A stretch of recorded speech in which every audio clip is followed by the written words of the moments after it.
Jó,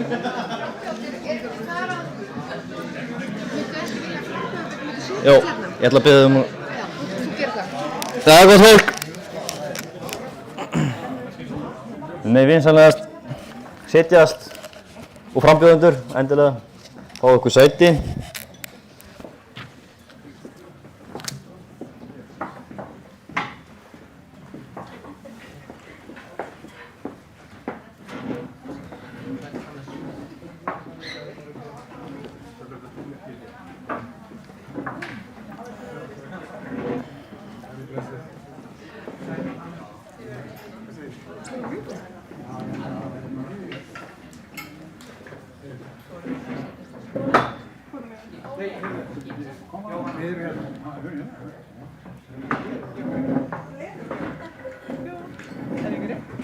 Jó, út rétt.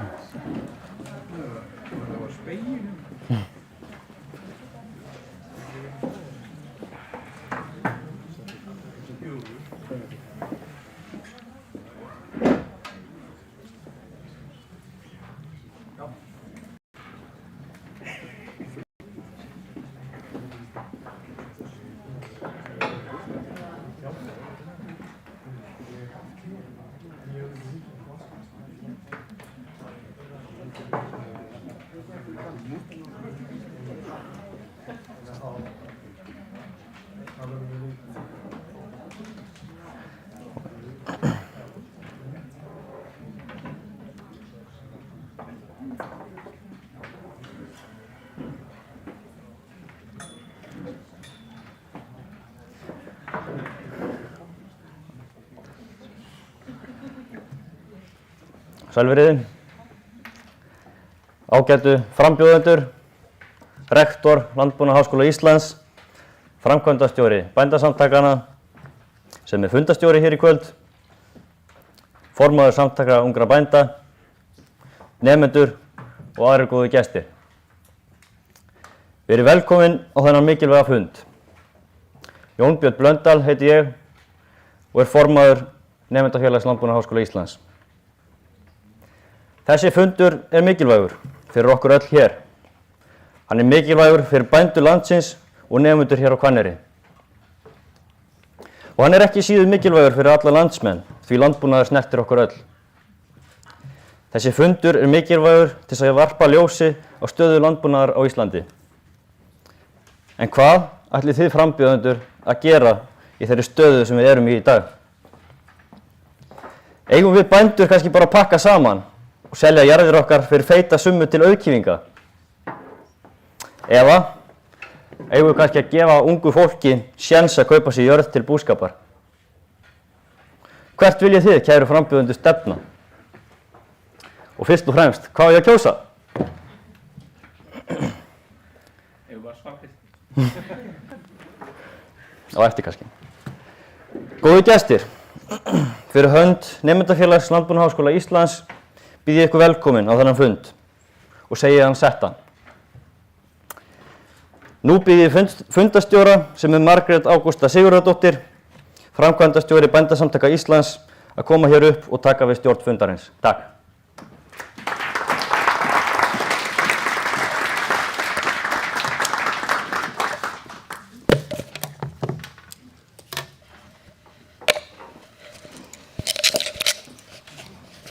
Ég hef bara aldrei séð svona mikrofón. Þetta minnir mig á píptæki hjá pappa því ég átti var lítil. Heyrðu, ég býð ykkur hjartalega velkomin hérna og takk fyrir að bjóða mér og vera fundastjóri þessa fundar sem er heill þér íslenskur landbúnaður. Það eru miklar áskoranir framundan. Það er ákveðat okkar hlutverk hjá bændasamtökunum að efla nýliðun og það er okkar stærsta mál sem og jarðnaði. Þannig að þið geti í raun og verið hvergi á betri stað verið heldur en að taka þessa umræðu hér og með þá frambjóðendum allar þessara flokka. Það er ágætt að sjá, mér leiðist ég væri mætt í Jarðarfjörð og það væri búið að taka frá sæti en ég hérna kannski hefði við átt að sitja þarna, ég ger kannski ekki grein fyrir því. En við ætlum nú bara að hafa þetta á góðu nótunum hérna og vonandi við eigum málefnalegar umræður. Það verður fyrst hérna rektor minn fara með erindi og síðan formaður samtaka ungra bænda. Í kjölfari munu allir fulltrúar framboða vera með stutta framsögu og í framhaldi verða spurningar lagðar fyrir já og nei spurningar. Eins og þið sjáum, við förum kannski betur yfir þann dagskrárlið og eftir. Svo höfum við kaffihlé og í framhaldi af því verða svo umræður og opin, ég ætla ekki að segja mæka því ég vil tala íslensku, opin hljóðnemi, opin hljóðnemi. Heyrðu, ég ætla að bjóða rektor Landbúnaðarháskóla Íslands, en fyrst ætla ég að segja að ég líka Landbúnaðarháskóla gengin því ég var hérna í Reiðmarinum, en mér skilst nú að formanni Bændasamtakanna það sé nú ekki landbúnaðarnám og hann hefur nú gert lítið úr því fyrr alla götur síðan, en engu síður ég með skírteini hérna frá þessum skóla, þannig mér líka annt þennan skóla og ég býð þið velkomin í pontu Ragnheiði Þórarinsdóttir, rektor Landbúnaðarháskólans.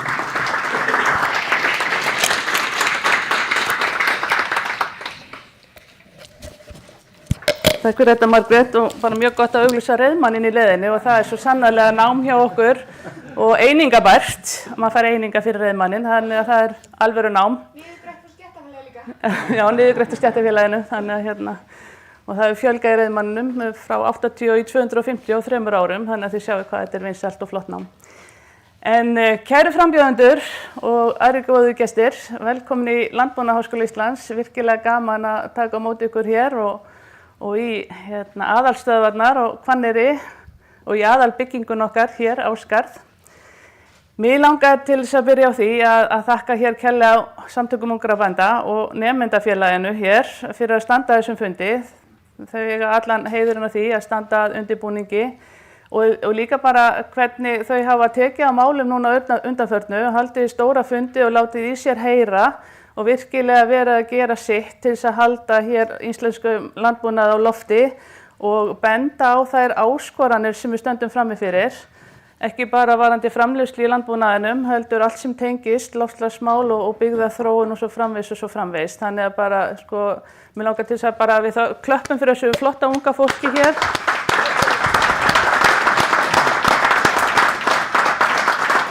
Og hvetjum þau áfram. Þetta auðvitað þeirra framtíð og það hlustað á þau. Við sjáum það bara þegar þau boða til funda að það virkilega á þau hlustað. Svo langar mér líka til þess að þakka kærlega Bændasamtökunum fyrir að taka þátt í þessu með okkur og sérstaklega Margréti fyrir að taka hér fundastjórn í kvöld. En að kannski málefninu, við hérna hjá Landbúnaðarháskólanum, við höfum verið að reyna að efla skólann eins og við mögulega getum. Þetta lítill háskóli, hann mjög viðkvæmur og fáir sérfræðingar sem að gera mjög margt. Þannig að við höfum verið að vinna eftir stefnu hér frá því 2019 sem að við vorum að endurbæta núna frá 2024, það tók gildi frá 1. janúar 2024 síðastliðnum og breyttum svo sem ekki miklu. Þannig að við erum áfram að horfa til þess að efla hér gæði náms, fjölga nemendum, horfa sérstaklega til alþjóðlegs samstarfs og fá hér inn meira fé úr samkeppnissjóðum og þá bæði innlendum og erlendum samkeppnissjóðum að því að við sjáum okkur ekki fært að vera hér með þau gæði sem við þurfum að hafa nema að vera í öflugu alþjóðlegu samstarfi.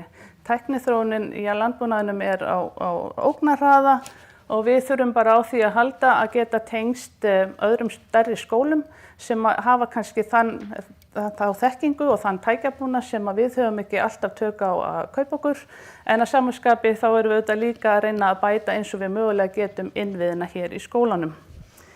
Þannig að eins og ég segi, verkefnin eru ærin og við getum ekkert gert þetta ein og við getum ekki gert þetta með ungum bændum og nemendum og öðrum bændum og samfélaginu hér í kring. Við þurfum stjórnvöld með okkur. Og þar kemur að ykkur, kæru frambjóðendur, og mig langar svolítið til þess að heyra ykkur hér á eftir, segja okkur hinum frá því hvað ykkar flokkar hafið gert, sérstaklega fyrir Landbúnaðarháskóla Íslands, að því að ég held að það sé engin þjóð í heiminum með sterkan landbúnað án þess að hafa sterkan landbúnaðarháskóla.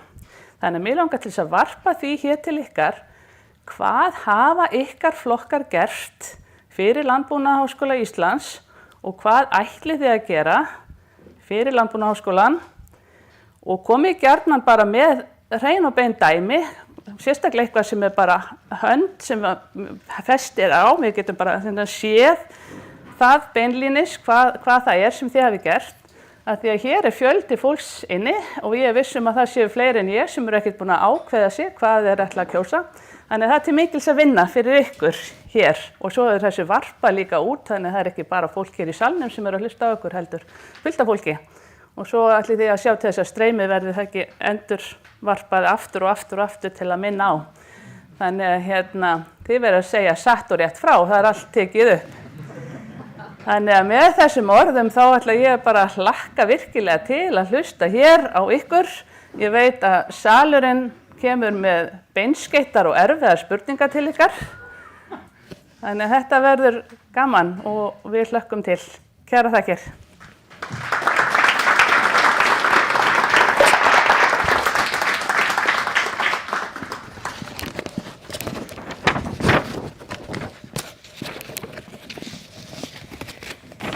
Mér líður núna þess að ég sé í björgunarsveit með eitthvað svona hnapp en það er kannski ágætt að þá séum við öll hér saman. Ég ætlaði nú ekki að hljóma svona rosalega dramatísk hins vegar. Næstan í pontu ætla ég að bjóða formann samtaka ungra bænda sem er jafnframt líka stjórnarmaður, fyrsti varamaður í stjórn bændasamtaka en starfandi stjórnarmaður núna í pontu. Og ég býð þér orðið, Steinþór Logi Arnarsson, gjörðu svo vel. Og hann ætlar að vera með erindi fyrir hverja eflu við landbúnaðinn okkar.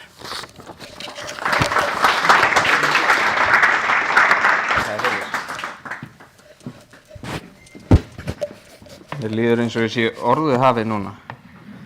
Þannig að við tökum ótal dæmi, en ég ætla allavega að fá að vera orðhafi hérna næstu mínútur. Hvernig er gott að ganga frá þessu?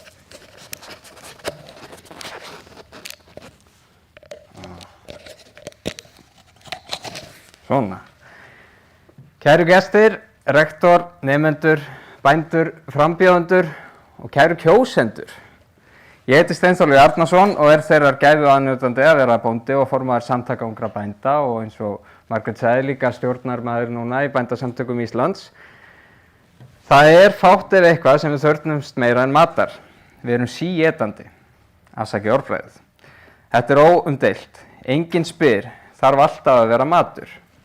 Eins og gjarnan er spurt svo mörg önnur lífsins gæði sem tæplega teljast lífsnauðsynleg. Til dæmis þarf alltaf að vera vín eða vínabrauð. Það stóð hérna vínabrauð. Látið það liggja milli hluta. En þetta, matur, vín eða vínabrauð eru afurðir sem ekki væri til nema vegna landbúnaðar. Án landbúnaðar væru við jú svöng, edrú og nakin. En matur verður ekki til í tómarúmi. Vissulega njótum við þó, og það á vissulega við okkur Íslendinga, góðs af gjöfulum fiskimiðum og mörgum öðrum nytjum sem náttúran færir okkur. En hvar sem við stígum niður í þessari keðju er sömu grundvallargildi að ræða. Skynnsama og framsýna nýtingu auðlinda. Og þarna á hugtaki sjálfbærni rætur sínar að rekja.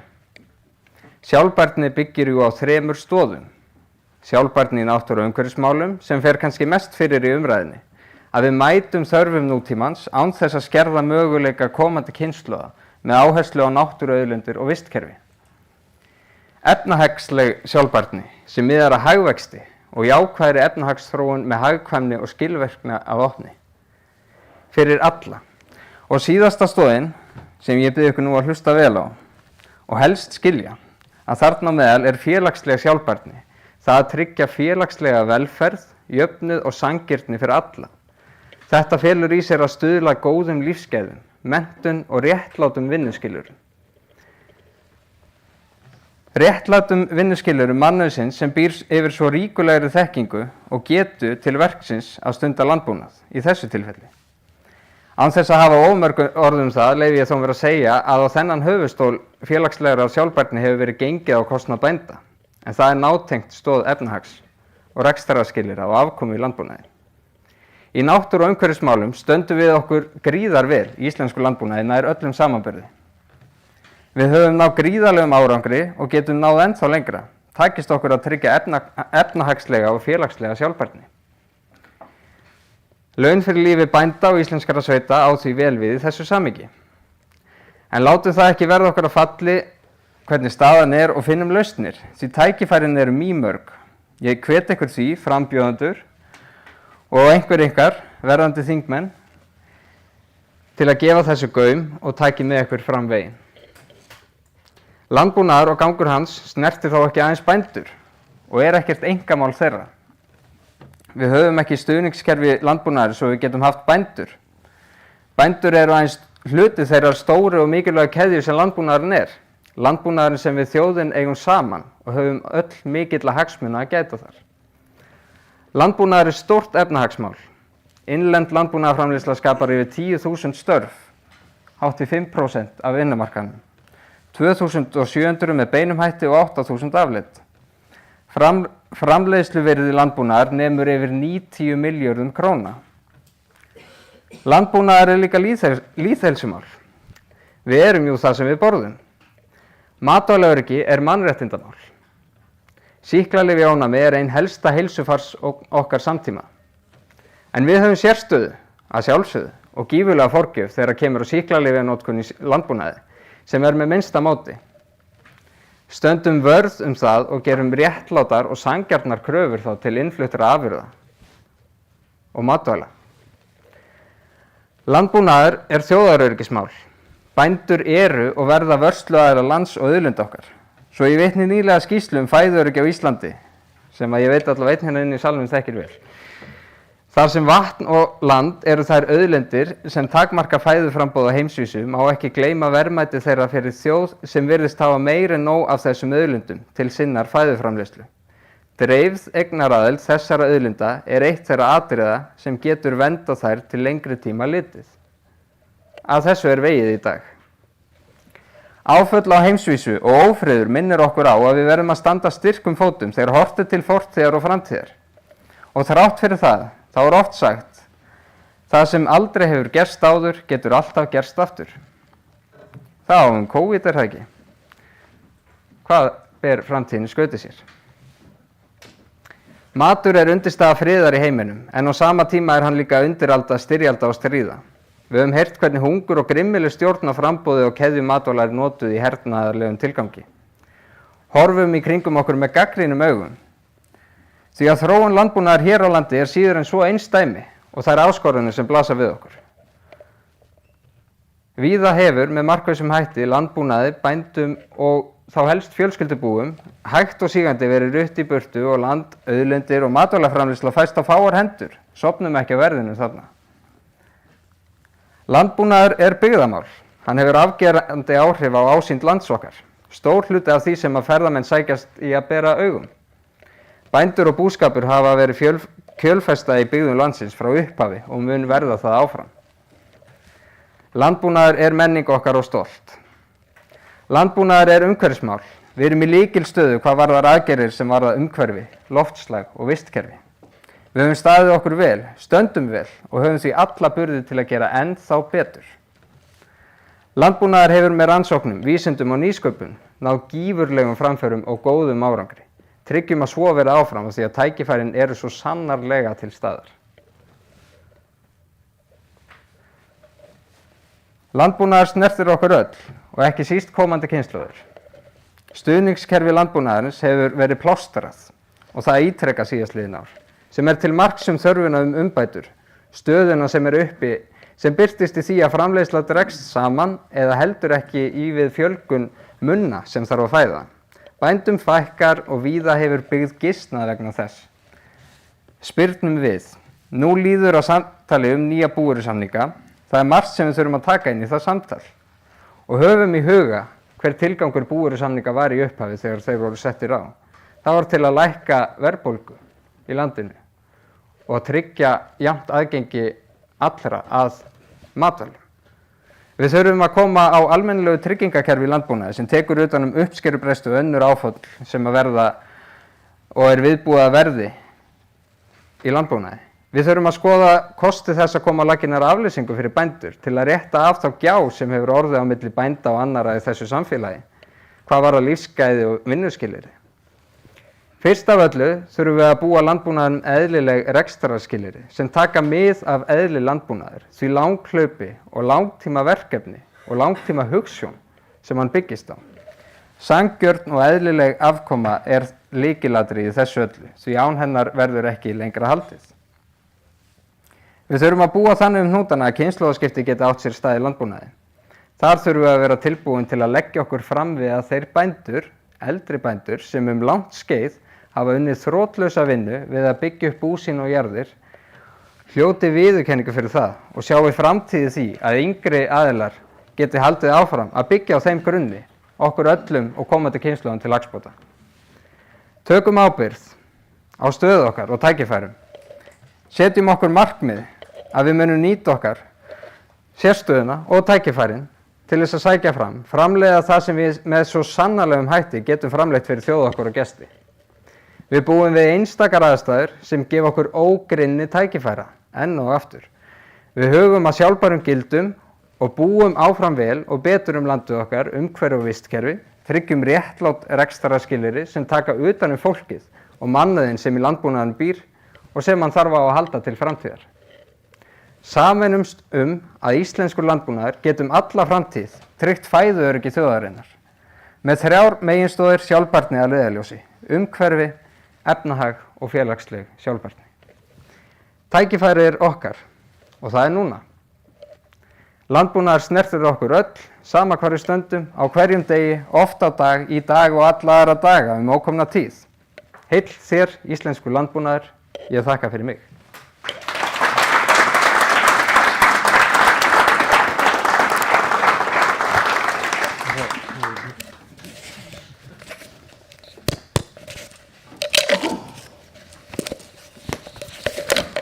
Ja, það ágætt að ég fatti fyrir lok kvölds hvernig þetta var að snúa. Þetta rétt. Já.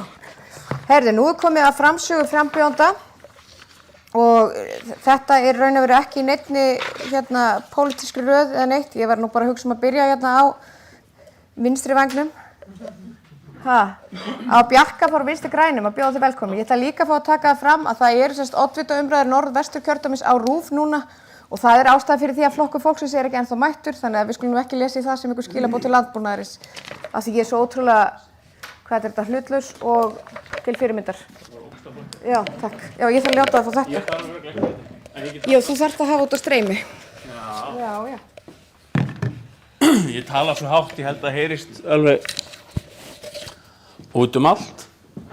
Er þetta ásættanlegt hljóðgæði og líka fyrir ykkur sem heima sitið? Ég misskildi svo hrapalega dagskrána að ég var ekki undirbúin undir ræðu úr ræðustól, en mín ánægjan að reyna að segja eitthvað gagnlegt.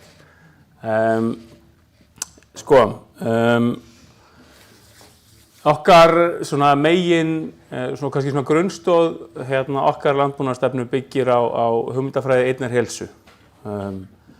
Við tengjum saman heilsu bænda og dýra og náttúru.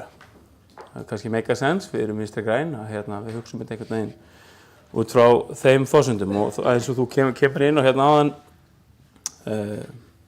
svona beint inn í það verkefni eins og bændageð sem ég held að skipti gríðarlegu máli og hafi séu mál sem séu einhvern veginn loksins að koma upp á yfirborðið í umræðunni, að við þorum að ræða andlega heilsu þeirra sem að stunda landbúnað á landinu. Og inn í það þá heilsa dýra sjálfsögðu beintengt, af því að ef þið líður ekki vel þá hugsar ekki vel dýrið þín. Það allavega ekki í stakk búin til þess. Umhverfið síðan það sem stuðlar að heilnæmi og það sem við montum okkur af að tillidögum að sé það mikilvægasta í íslenskum landbúnaði, að hér sé hreint vatn og hreint loft og góð gæði á því sem við ræktum. Ég hef síðustu 6 mánuði verið aðstofamaður matvælaráðherra sem tengist því sem ég ætla að segja næst. Og að því komið ekki að áðan. Og það sem kannski kom mér á óvart þegar ég kom inn í matvælaráðuneytið hafandi starfað í pólitík í svolítinn tíma að staðan var allt önnur en ég einhvern veginn raunverulega hafði áttað mig á. Og það var ekki fyrr en á fundum við landið með bændum sem að ég einhvern veginn áttaði mig á því að það útrúlega margt sem við þurfum að gera af okkur einhverju alvara með því að bæta hag bænda og stunda landbúnað til landsframa. Ég var búinn að teikna rosa flotta mynd sem að ég skil ekki lengur og þetta blað en út frá þessum svona forsendum þessara hugmyndafræði einnar heilsu að þá tel ég mikilvægt að við komum afkomu og vinnuskilyrðum bænda í það horfa að það sé hreinlega hægt að stunda þessi atvinnustarfsemi á 21. öldinni. Aflýsingaþjónusta er eitthvað sem ég heyrði mjög víða talað og er mikilvægt að við komum að. Og í nýju stuðningskerfi landbúnaðarins þá held ég að sé mjög mikilvægt að við styrkjum möguleika bænda til þess að afla tekna út frá náttúruvernd og endurheimt náttúrugæða eða landgæða og við fjölgum einhvern veginn þeim sprotum og þeim möguleikum sem að bændur hafa til þess að stunda landbúnað. Kornrækt er til dæmis gott dæmi sem við höfum verið að reyna að styrkja á síðustu árum og ekki síst fyrir tilstilli þessa góða skóla hér. Og síðan að því ég var fyrstur í röðinni þá var ég ekki búinn að skrifa meir. En svona heilt yfir einhvern veginn bara segja að þetta er einhvern veginn það er mikið, ég held að sé okkur öllum hjartans mál að við höfum innlendan mat og að hér sé umhverfi landbúnaðarins þannig að íslenskur landbúnaður kafni ekki í samkeppni við erlend stórfyrirtæki, að við veljum íslensk matvæli fyrst, að það sé til staðar vottanir eins og íslensk staðfest sem að tryggja það að neytendur geti valið og ég trúi því að Íslendingar velji það að borða fæðuna sem er til hérna, sem verður til hér, sem að bændur rækta. Ég gæti eflaust haldið áfram en það er verið að kynka hérna á mig kolli og ég geri það fyrir því að tíminn sé búinn. En bara takk fyrir mig.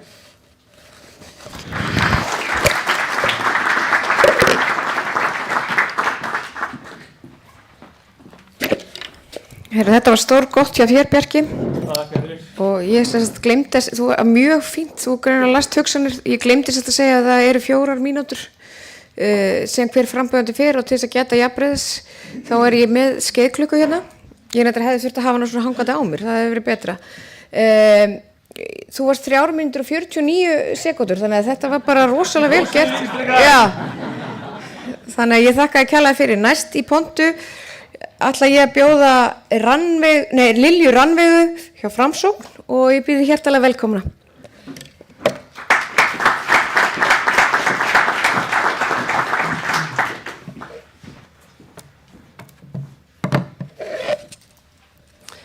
Já, takk fyrir. Komið sæl og blessuð. Ég heiti Lilja Rannveig. Ég skipa annað sæti lista Framsóknar hér í kjördæminu og er sitjandi þingmaður. Skipa annað sæti flokksins hér í síðustu kosningum líka og þá á þessum fundi einmitt síðast þá var ég eina konan hér í þessu pallborði. Ég er mjög ánægð að sjá að okkur er að fjölga þannig að í næstu kosningu þá verður við 3. En það er afskaplega gott að sjá okkur hér og ég vil hrósa ykkur fyrir að halda þennan fund. Þetta er mjög mikilvægur fundur og hann var það líka síðast og það er ennþá verið að vitna í hann. Við höfum lagt mjög mikla áherslu á landbúnaðarmál á þessu síðasta kjörtímabili. Sjálf fór ég í pólitík vegna þess að ég brenn fyrir því að fólk geti búið hvar sem er á landinu án þess að bitni mikið á lífsgæðum þeirra. Eðlilega þá er mislangt í suma sérfræðiþjónustu og annað, en við eigum öll að geta nálgast þjónustu í okkar heima héraði. Sjálf er ég fædd og uppalin hér í kjördæminu og bý hér á sveitabænum Bakkakoti, sem er hér bara 20 mínútum frá. Bý þar með fjölskyldunum minni og þetta er sauðfjárbú. Þannig að ég skil mjög vel margt af því sem kom fram hér í upphafsorðum. Eitt af því sem við ætlum til dæmis að horfa til núna í komandi kosningum það eðlilega vegna þess að nú erum við að fara í búvörusamningana. Það hver framtíðarsýn landbúnaðarins verður. Það þarf pólitískan vilja til þess að halda landi í byggð. Það bara ljóst. Hverja varðar áherslur okkar í þessu? Það að geta tryggt bændum fjármagn til þess að geta farið í fjárfestingar. Það að geta tryggt ungum bændum fjármagn til þess að geta keypt jarðir. Og ekki bara til að taka við af foreldrum sínum eða ömmu og afa, heldur líka þeim sem vilja koma inn á og hefja sinn búskap. Eitt af því sem við getum gert í því til dæmis með hlutdeildarlánunum. Við höfum verið að horfa til þess. Við komum því í gegn á tíma þessa ríkisstjórnar. Hlutdeildarlánin voru sett á fót, en það var mjög djörf ákvörðun og það voru sett mjög þröng skilyrði vegna þess að fólk var ekki viss að það myndi virka. Þetta algjörlega búið að sanna gildi sitt. Þannig að nú viljum við útvíkka skilyrðin og mér finnst klárlega að þetta ætti að nýtast fyrir unga bændur af því að þetta einn besta fjárfestingin líka sem að ríki getur farið í til þess að tryggja all landið sem byggð. Ef það verður ekki nýliðun í landbúnaði, þá getum við bara gleymt því að spá í landbúnað. Þá erum við bara að fara að flytja inn. Af því við þurfum stöðuga nýliðun í öllu. Það líka ljóst að það eru margir bændur sem nú þegar með sín bú sem að standa í erfitt með sínar fjárfestingar. Og við erum að sjá hér góða fréttir í dag að vegna þess hver fjárlögin voru góð að þá var 50 punkta lækkun á stýrivöxtum í dag. Það skiptir máli. Það skiptir mjög miklu máli. Og það virðist vera þannig að við vonumst allan til þess að þetta muni bara halda áfram, muni lækka. Og það eitt af því sem við viljum leggja hvað mesta áherslu á. Við viljum lækka vexti. Á þessu kjörtímabili sem var að líða, þá náttúrulega fékk ríkisstjórnin ótrúlega margar krísur upp í hendurnar sem hækkaði verðbólguna, sem var eitthvað sem við gátum bara ekkert gert neitt í. Það hafði það enginn á stefnuskránni hvernig átti að bregðast við því ef þurftum að færa heilt sveitarfélag út af jarðhræringum og eldgosum eða COVID eða stríð í Úkraínu. Það hefur ótrúlega áhrif. Þannig að með það sem við getum brugðist við ætlum að gera okkar besta í því, halda áfram þessari vegferð, af því við erum að sjá það hvernig fjárlögin eru eftir að við tókum við fjármálaráðuneytinu núna í vor. Þetta ótrúlega stuttur tími, maður nær að breyta mjög takmörkur á þeim tíma og við viljum halda áfram með þá vegferð sem við sáum í dag.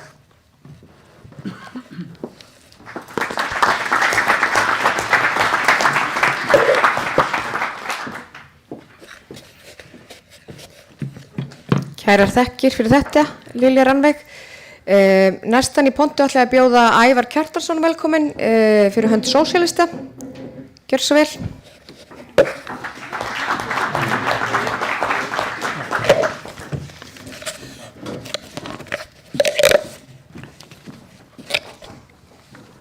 Já, komið sæl og blessuð. Ég í 3. sæti á lista sósíalistaflokksins í þessu kjördæmi og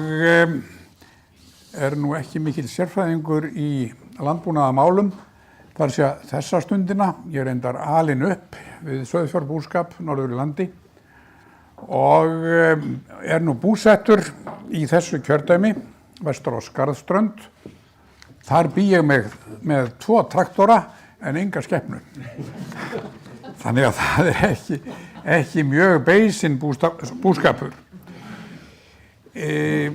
Kenningalegur forfaðir okkar sósíalista, Karl Marx, hann hafði orð á því þegar hann var að skrifa franska bændur miðja 19. öld að það var erfitt að eiga við þá. Þeir væru eiginlega eins og kartöflur í poka. Það væri engin struktúr, það væri bara fyrsti kartöfla, svo önnur kartöfla og svo þriðja. Þetta passaði illa inn í þá stéttagreiningu sem hann var í rauninni að leggja grunn að. En, eins og þið kannski vitið, þá eru fáir hópar, fáar stéttir í heiminum eins baráttuglaðar eins og franskir bændur. þeir koma með traktorana sína og sturta mikið á göturnar í París ef þeir mislíkar. Og það virðist nú vera svona utanfrá séð að það þurfi kannski ekki mjög mikið til, en það er nú annað mál. Ef við lítum aðeins á íslenska bændur, þá skulum við átta okkur á því að það er langt í frá að þeir séu, eins og stundum er talað, að þetta séu atvinnurekendur, þetta séu menn sem er í einhvers slags business. Íslenski bændur, þessi nútímabóndi, hann var búinn til með lagasetningu á 4. áratug síðustu aldar. Íslenski smábóndin var þar til. Það var ákveðið að fara ekki út í stórrekstur í einkaeign og ekki heldur einhvern samyrkjubúskap, verksmiðjubúskap. Heldur skyldu bændur þeir skyldu búa á jörðum sínum litlum einingum. Og ég held að það sé nákvæmlega það sem við þurfum að halda áfram, eða við þurfum að viðhalda því fyrirkomulagi. Að gera þessum sjálfstæðu framleiðendum kleift að framleiða sína góðu vöru áfram og í rauninni að láta ekki markaðssamfélagið rugla sig of mikið í rýminu. Það sem steðjar að íslenskum bændum núna, eins og leigjendum, eins og þeim sem eru að byggja hús, það er ofurvald braskara menningarinnar. Við erum á kafi braskmenningu. Þetta er kallað ýmsum fínum nöfnum. Menn tala hér drifkraft í atvinnulífinu og svo framvegis. En fyrst og fremst eru það braskararnir sem fitna. Og braskararnir, þeir fara sveitir og kaupa sér jarðir. Ég þekki það mjög vel. Braskarinn okkur, Jim Ratcliffe, keypti þá jörð sem ég er alveg upp á, norður í landi. Braskararnir vilja í rauninni reyna að ná þeim tökum á jörðum, á aðstöðu bænda sem er í rauninni, er ég verið búinn tíman? Já, heyrðu, ég skal bara hætta þessu. Ég ætlaði bara að segja það sem sé að íslenskir bændur og ungu bændurnir, það þarf að hjálpa þeim að halda jörðum sínum. Það er að setja, og löggjafinn þarf að koma inn. Og því að þeir redda sér svona hagrænt séð, þó ég engar ágjör þessu. En það þarf að búa þeim þessi skilyrði og fyrir því mun sósíalistaflokkurinn berjast. Takk.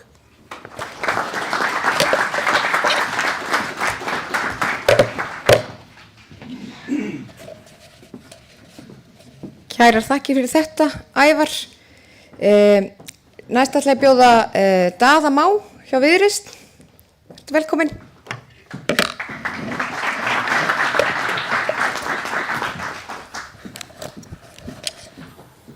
Ágæðilega skemmtilegt að við Ævar skulum vera svona hvora eftir öðrum. Við vorum eins og með útvarpsþátt saman, eða aðalega Ævar sem hét Hinn döpru vísindi og fjallaði fræðigreinina mína hagfræði.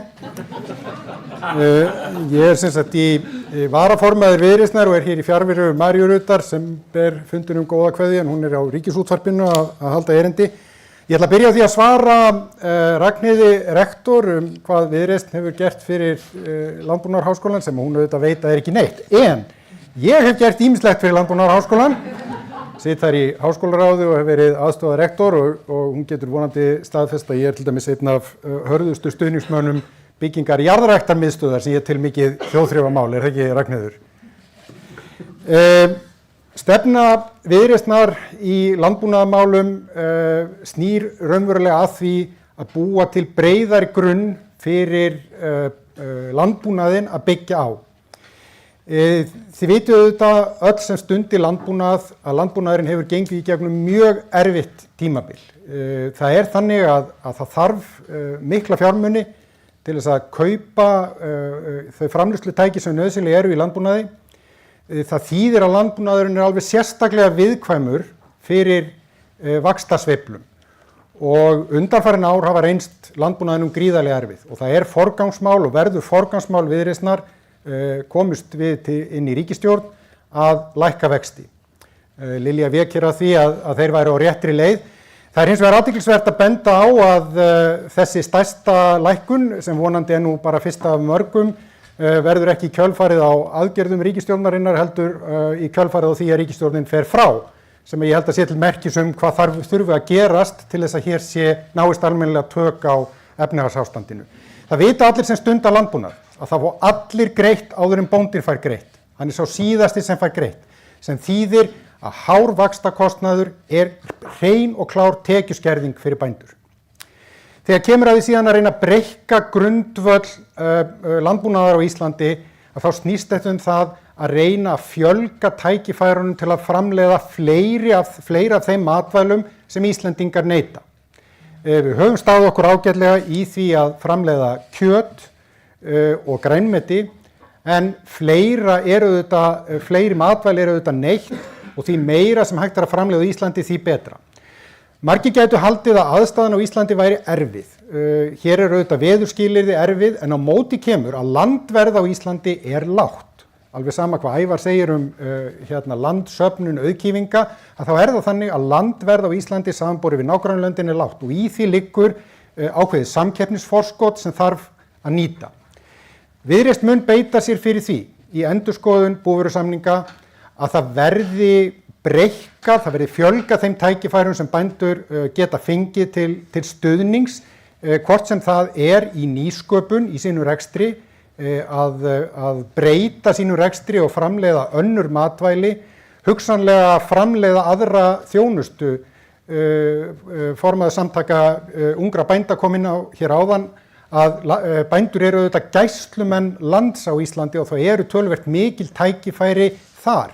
Við erum á leiðin inn í tímabil þar sem til dæmis allt tal kolefni og kolefnislosun og kolefnisjafnvægi mun skipta miklu máli. Við vitum að það eru tækifæri fyrir bændur til að taka þátt í þeirri framleiðslu sem er að mæta markmiðum Íslands í varðandi loftslagsmáli. Þar liggja tækifæri. Ég er bændaskólagenginn þó að margir telli nú kannski að ég hefi svikið lit og sé komin í þennan auðvaldsflokk þarna í Reykjavík og raunar gekk hér gegn búvistadeild líka. Kannski það eina sem alltaf pirraði mig pínulítið meðan ég var hér í námi var svona ákveðin ára hókurdýrkunar sem að ég held að bændur þurfi ekki. Stjórnmálamenn þurfa að fara að taka landbúnaðinn sem alvöru atvinnugrein sem á að búa við alvöru skilyrði, á að geta greitt alvöru laun og orða alvöru tækifæri fyrir ungt fólk.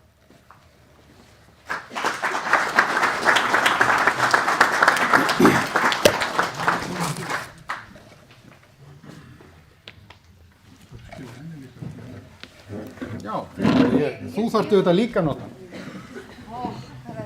Gjörðu svo vel. Uppáhaldstæki mitt þetta. Heyrðu, ég meðan að þið eru búin að vera að tala og þá var ég með 11 ósvöruð símtöl frá syni mínum að því að hann fann ekki uppáhaldssokkana sína. Þannig ég ætla bara að mér langar að senda hann í sveit þannig að þið bara endilega vitið að því að þið getið talað um mig. Og ég er ekki að grínast einu sinni hérna. Heyrðu, næst ætla ég að bjóða Högna í Miðflokknum orðið og ég er ekki búin að finna sokkana, ég er líka á Hvanneyri.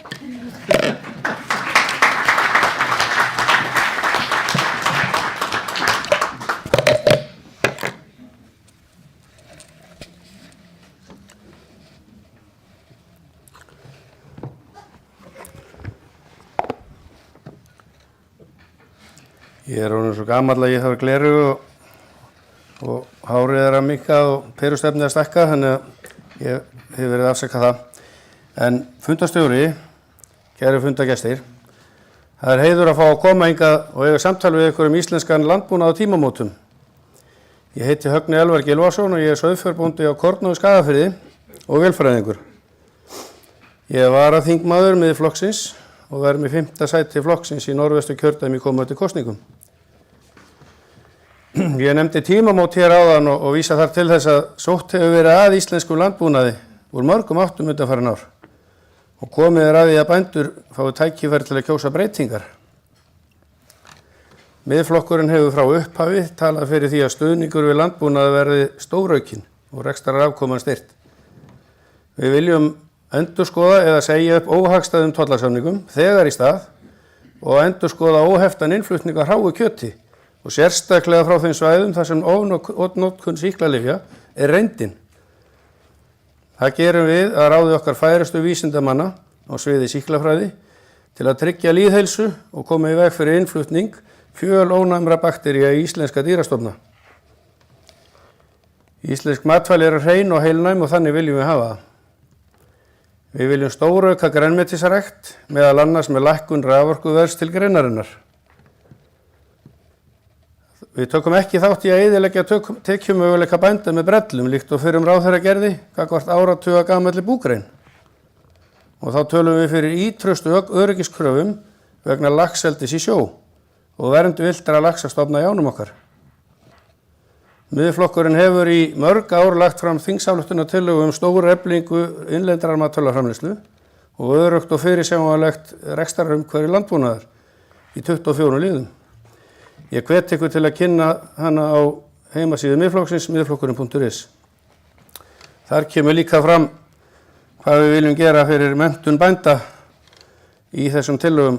Við viljum styrkja hana mikið. Við tölum fyrir lækkun skatta og einföldun regluverks sem er andstætt því sem fráfarandi stjórnvöld hafa stundað gagnvart landbúnaði. Auknir kolefnisskattar, óþörf hækkun skatta á rúllurplast og ýmislegt fleira munum við taka til endurskoðunar.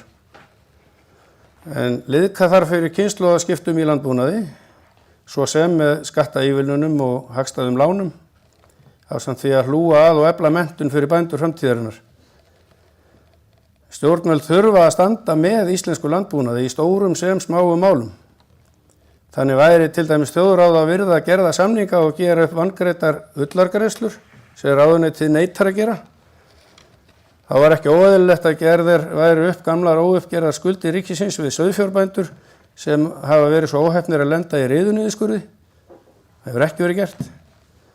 Svo væri ekki vegi að hætta að setja sérstakar álögur á bændur og búalið eins og til að mynda með miklu hærra raforkuverði fyrir það eitt að búa í dreifbýli. En Miðflokkurinn leggur áherslu á sameiginlega hagsmuni alls landsins og við berum hagsmuni bænda fyrir brjósti. Og við erum flokkurinn við gerum það sem við segjumst ætla að gera. Við ætlum að standa við það. Áfram Ísland, allt. Takk fyrir.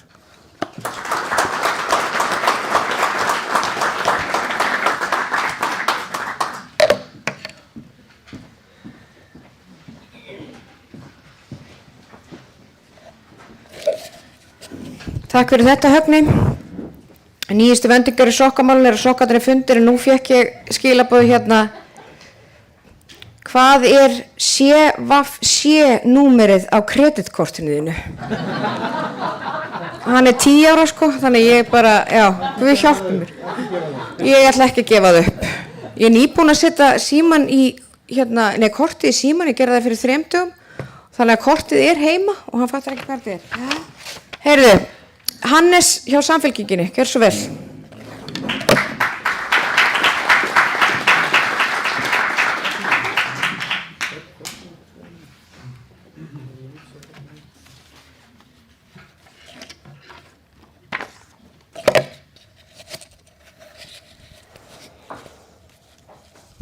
Já, góða kvöldið. Heyrist í mér eða?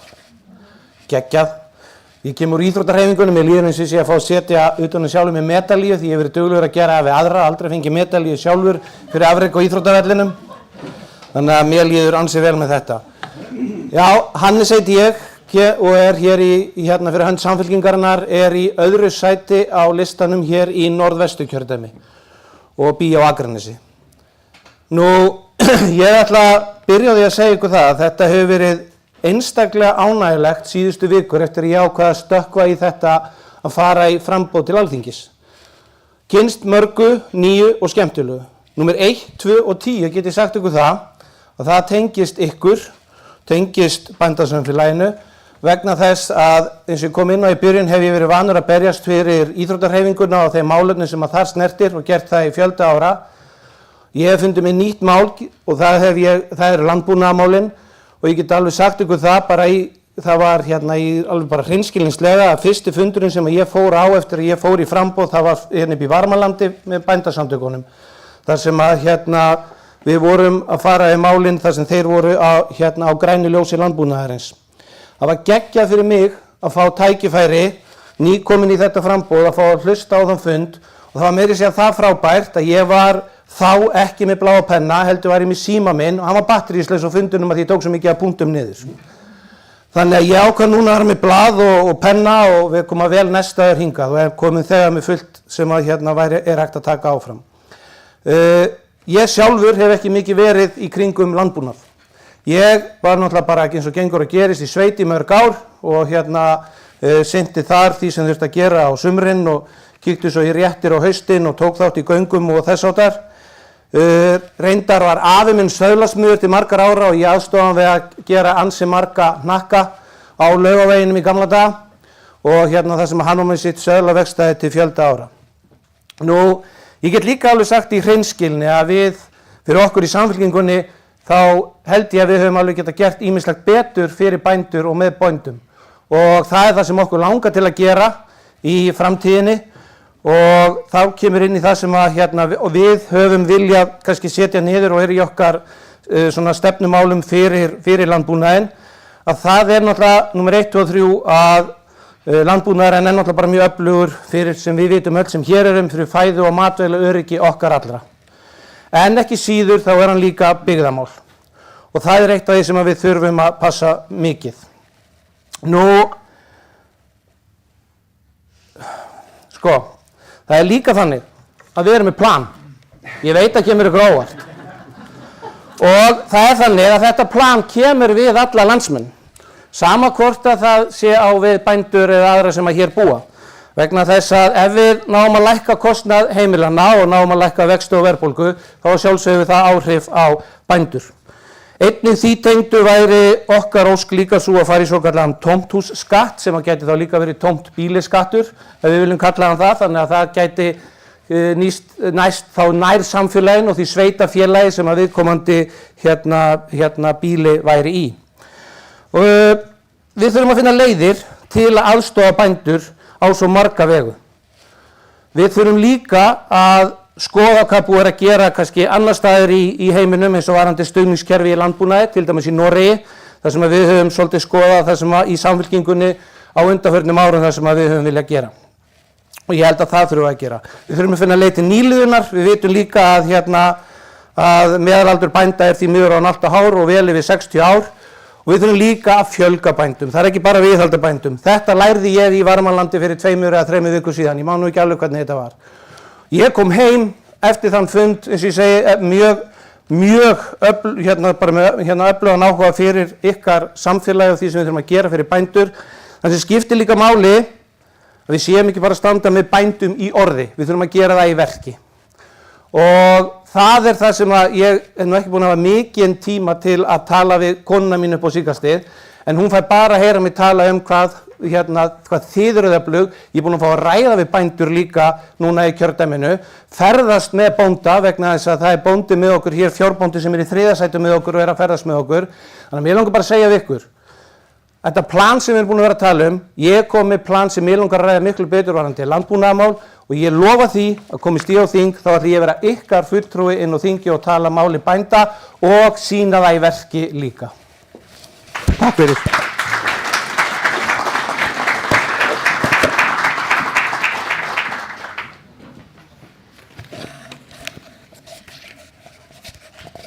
Kærar þakki fyrir þetta. Hannes, næstan býð ég í pontu Bjarka frá Sjálfstæðisflokknum. Gjör svo vel.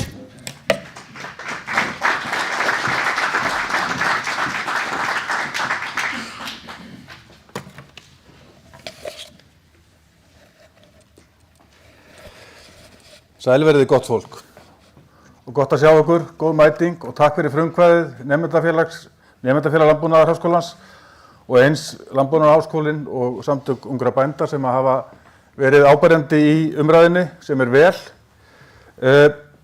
Við sjálfstæðismenn, ég heiti sem sagt Björn Bjarki Þorsteinsson, Bjarkanafnið er notað dagstælega en ég heiti Björn Bjarki á kjösselun, þannig að þið munið það, gott fólk.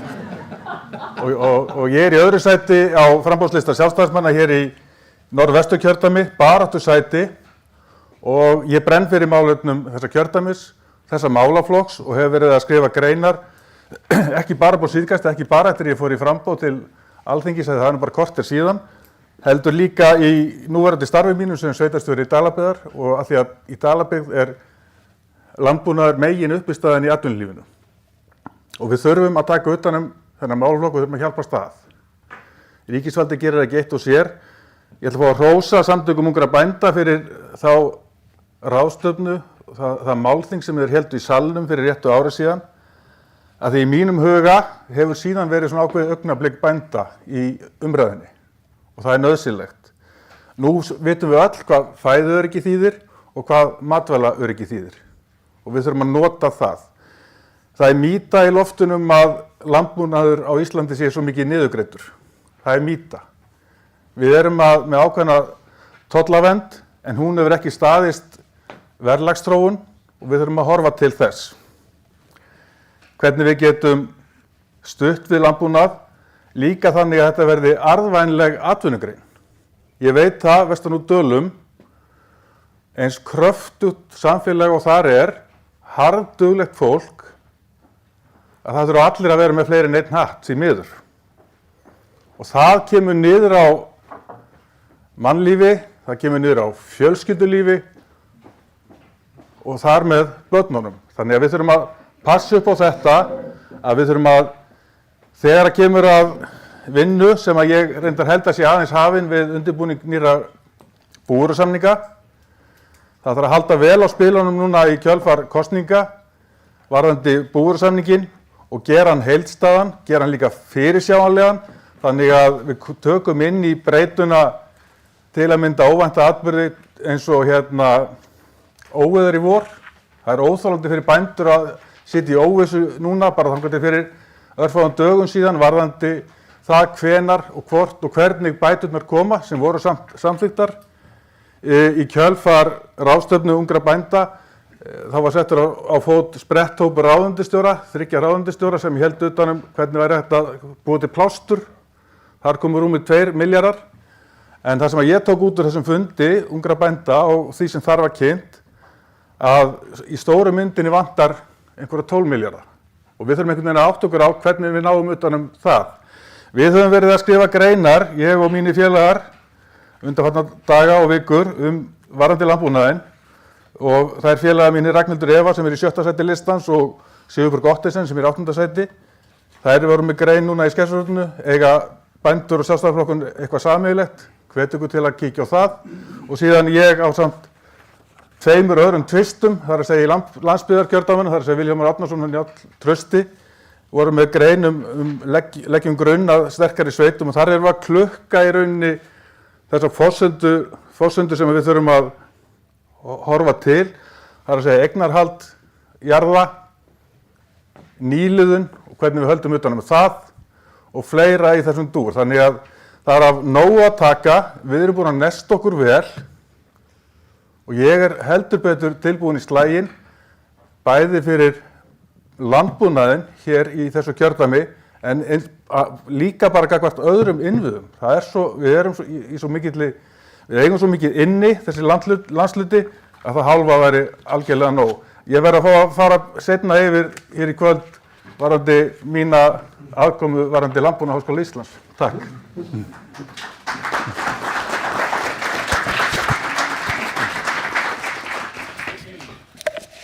Takk fyrir þetta, Bjarki. Ég ætla að bjóða Eyjólf líka, þú þarft ekki að koma í pontu núna, ég ætla bara að leyfa þér að vera síðastan. Ég ætla að bjóða hjartalega velkomin. Já, takk.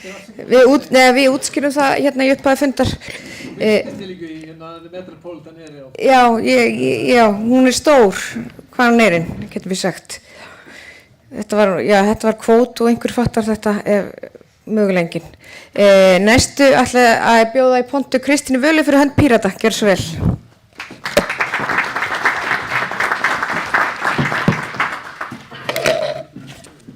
Góða kvöldi, mér langar sérstaklega til þess að ávarpa unga fólki hérna, bændur framtíðarinnar.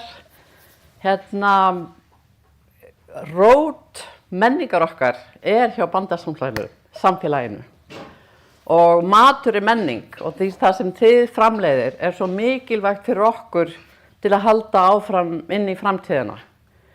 Ég hef persónulega verið að vinna sjálfbærnimálum í aldarfjórðung og var svo ánægð að koma til bændasamtakana í síðustu viku og hlusta núna á unga bændur tala hve loftslagsmál og sjálfbærni eru þeim mikilvæg. Það nefnilega umhverfismálin eru mikilvægastu mál samtímans. Af því ef við náum ekki utan loftslagsmálin, þá búum við ekki á jörð fyrir framtíðarkynslóðir. Þannig að leggja áherslu á umhverfismálin lykilatriði. En það margt sem þarf að gera til þess að breyta umhverfinu til þess að ykkur geti liðið vel á ykkar bæjum og með ykkar framleiðslu. Og við Píratar erum kerfishugsuðir og við sjáum bara að þurfa að breyta öllu kerfinu. Í fyrsta lagi þarf að fara frá þessari haghugsun sem við höfum haft hingað til, sem að horfi bara á endalausan vöxt, því að endalaus hagvöxtur á takmarkaðri jörð ómögulegur. Og við þurfum að fara að horfa til annarra þátta og byggja upp hagkerfi sem við köllum velsældarhagkerfi, sem heitir á ensku well-being economy, sem eitthvað sem ég búin að vera að vinna í sjálf í meir en 10 ár. Og það hagkerfi sem hefur verið hugsað til þess að ná utan sjálfbærni í heiminum. Innan þess kerfis þá þurfum við að gera lífbænda viðunnanlegt, þannig að þeir séu með grunnlaun. Við köllum þetta á Pírötum borgaralaun. Þannig að þá þyrftu þið ekki endilega vera að vinna sem kennarar eða smiðir eða eitthvað annað út í sveit eða í næsta bæ. Þið væru hreinlega hefðu tíma til þess að hlúa að ykkar eigin jörð og ykkar dýrum og ykkar fjölskyldubörnum til þess að ykkur gæti liðið vel. Þannig að það númer 1, að bændur hafi grunnlaun. Síðan þurfa búvörusamningarnir að verða þannig að það sé hægt að vera með eðlilegt rekstrarskilyrði fyrir bændur og það þarf að vera tryggingakerfi ef að til dæmis uppskerubrestur vegna veðurfars eða einhvers annars. Og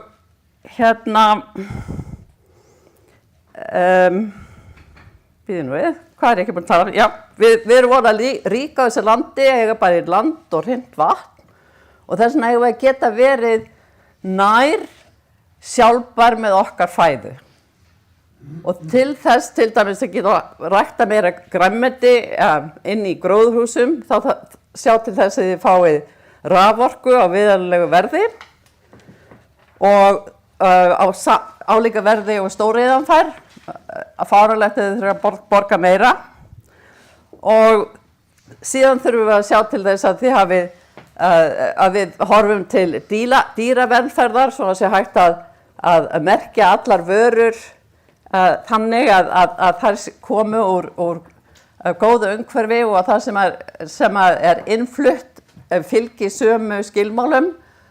Og ef við búum í þannig landi að þá gott að vera bóndi.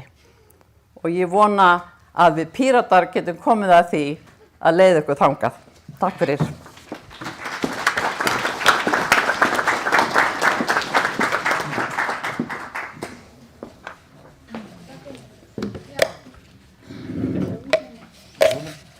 Já, heyrðu.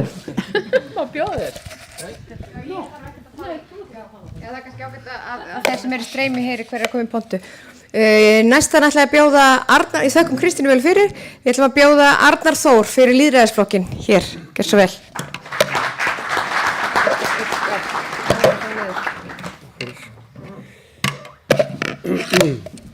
Já, ég ætla að heyrist sæmilega í mér, ég vona það. Ég þarf að hafa smá formála að því sem ég ætla að segja. Ég satt við kvöldverðarborðið með dóttur minni núna fyrir nokkrum dögum síðan og hún fyrir að spyrja mig út í húsagerðarlist, hús Íslendinga á fyrri öldum, og þá fór ég eina af mínum uppáhaldsbókum sem íslenski þjóðhættir eftir Jónas Jónasson frá Hrafnagili. Stórkostleg bók sem að lýsir lifnaðarháttum Íslendinga. Og ég að nefna þetta hér vegna þess að þegar þið fletti bók Jónasar, þá sjáu þið bara í hendi ykkar hvílíku grettistaki var lyft hér á Íslandi á síðari hluta 19. aldar og 20. öld.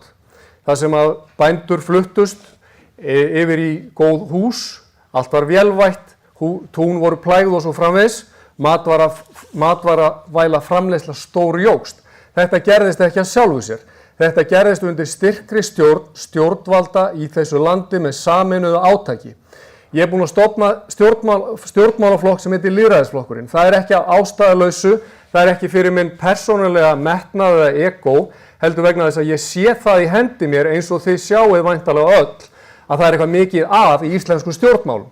Hér koma upp flokkar sem ég kalla ríkisflokkana sem að skammta sér 4 milljarða á hverju kjörtímabili úr ykkar vössum, kæru gestir, og tala það að nú þurfum við aldeilis eitthvað að fara að gerast. En staðreyndin að tala sínu máli, og þær hafa verið nefndar hér, það skorti nýliðun í landbúnað, það verið að flytja inn hrátt og ófrosi kjöt frá EES-löndum, þvert á það sem til stóð í upphafi. Það verið að færa bújarðir á örfáar hendur og einn auðmaður á yfir 40 jarðir á Norðausturlandi sem að spannar mikinn hluta láglendis á því svæði. Það búið að íþyngja bændum með regluverki ár frá ári. Það búið að hækka þannig vexti á landinu. Ég segi, og við í Lýðræðisflokknum segjum, það einfaldlega bara búið að falsa verðbólgu í þessu landi kerfisbundið næstu 2 áratugi með því að hafa húsnæðisverðið inn í þessu. Húsnæði á Íslandi ekki neysluvara. Það verður að koma stjórnvöldum í skilningum þetta. Það maður í fyrsta sæti á Suðurlandi sem bóndi, heitir Elvar Eyvindsson, og hann segir mesta hagsmunamál bænda að lækka vextina, og við höfum komið með konkrétt tillögur það. Engin stjórnmálaflokkur hefur andmælt því, en allt í einu allir þessir stjórnmálaflokkar farnir að tala það að þau þurfi allt í einu bara að lækka vexti. Af hverju ekki löngu búnir að því ef að það liggur svona ljóst fyrir núna? Svo fleira, það verið að leggja kvaðir á bændur út af loftslagsmálum sem að ég segi algjört, þetta blekking, og ef að þið hef ekki séð fréttirnar þá það staðreynd að 41 milljarður úr loftslagssjóðum eru týndir hjá Alþjóðabankanum. Þetta eru peningar sem að þið og ég erum að borga í alþjóðlega loftslagssjóði og þeir hverfa í umsjá Alþjóðabankans. Og þetta staðreynd og þið getið farið inn á Oxfam og séð þetta. Þannig að þarna í gangi einhvers konar svikamilla sem að við Íslendingar erum ekki að taka þátt í. Við skuldum alheiminum ekki krónu, við erum 20 árum á undan í orkuskiptum og eigum ekki að borga krónu inn eina loftslagsskatta og kolefnisgjöld, og engin þjóð getur skilgreint hvað kolefnisjöfnuður. Það staðreynd og það kom fram á fundi í Hörpu þar sem ég var. Þannig að þetta allt bara bull og við höfum að mótmæla þessu. Við höfum að nota dísel af því að við verðum að nota dísel á Íslandi. Það engin bóndi að fara að nota batterístraktor til að plægja tún. Það liggur í hlutarins eðli. Það verður að lækka sjálfsögðu og koma til móts við bændur út af með skattaumhverfi þannig að það geti orðið nýliðun. Það í gangi aðför að bændum á meginlandi Evrópu ef við hefði ekki tekið eftir því, og undir styrkri stjórn ESB-flokkana sem eru Viðreisn og Samfylking mun sú aðför hugsanlega vera framkvæmd á Íslandi því að þau sjá ESB sem draumalandið þó að hagvöxtur sé á niðurleið og atvinnu leysi sé á uppleið í Evrópusambandinu. Þannig að við eigum að standa vörð okkar hagsmuni, við Íslendingar. Og ég vil segja það líka að það grafalvarlegt mál sem ég heyrði í dag að það fara að hækka raforku í þokkabót á bændur 25%. Nú komin tími til þess, kæru gestir, að við förum að verja okkar hag. Þessi flokkar ekki að fara að gera það, þeir hafa haft nógan tíma til þess og ég vildi geti fengið að flytja aðra ræðu þar sem ég færi yfir það sem þau sögðu áðan. En af ávöxtunum skuluðu þekkja á og því að við tækifæri núna til að breyta til og fá nýtt fólk, ég vonandi fæ að taka til máls aftur. Takk fyrir.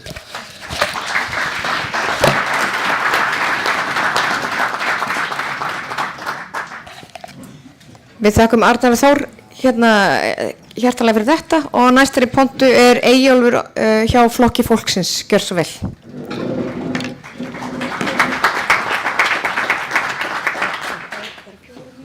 Já, takk fyrir og takk fyrir að bjóða mig á fundin. Það verðist vera núna dagurinn sem að setja hérna á hálsina.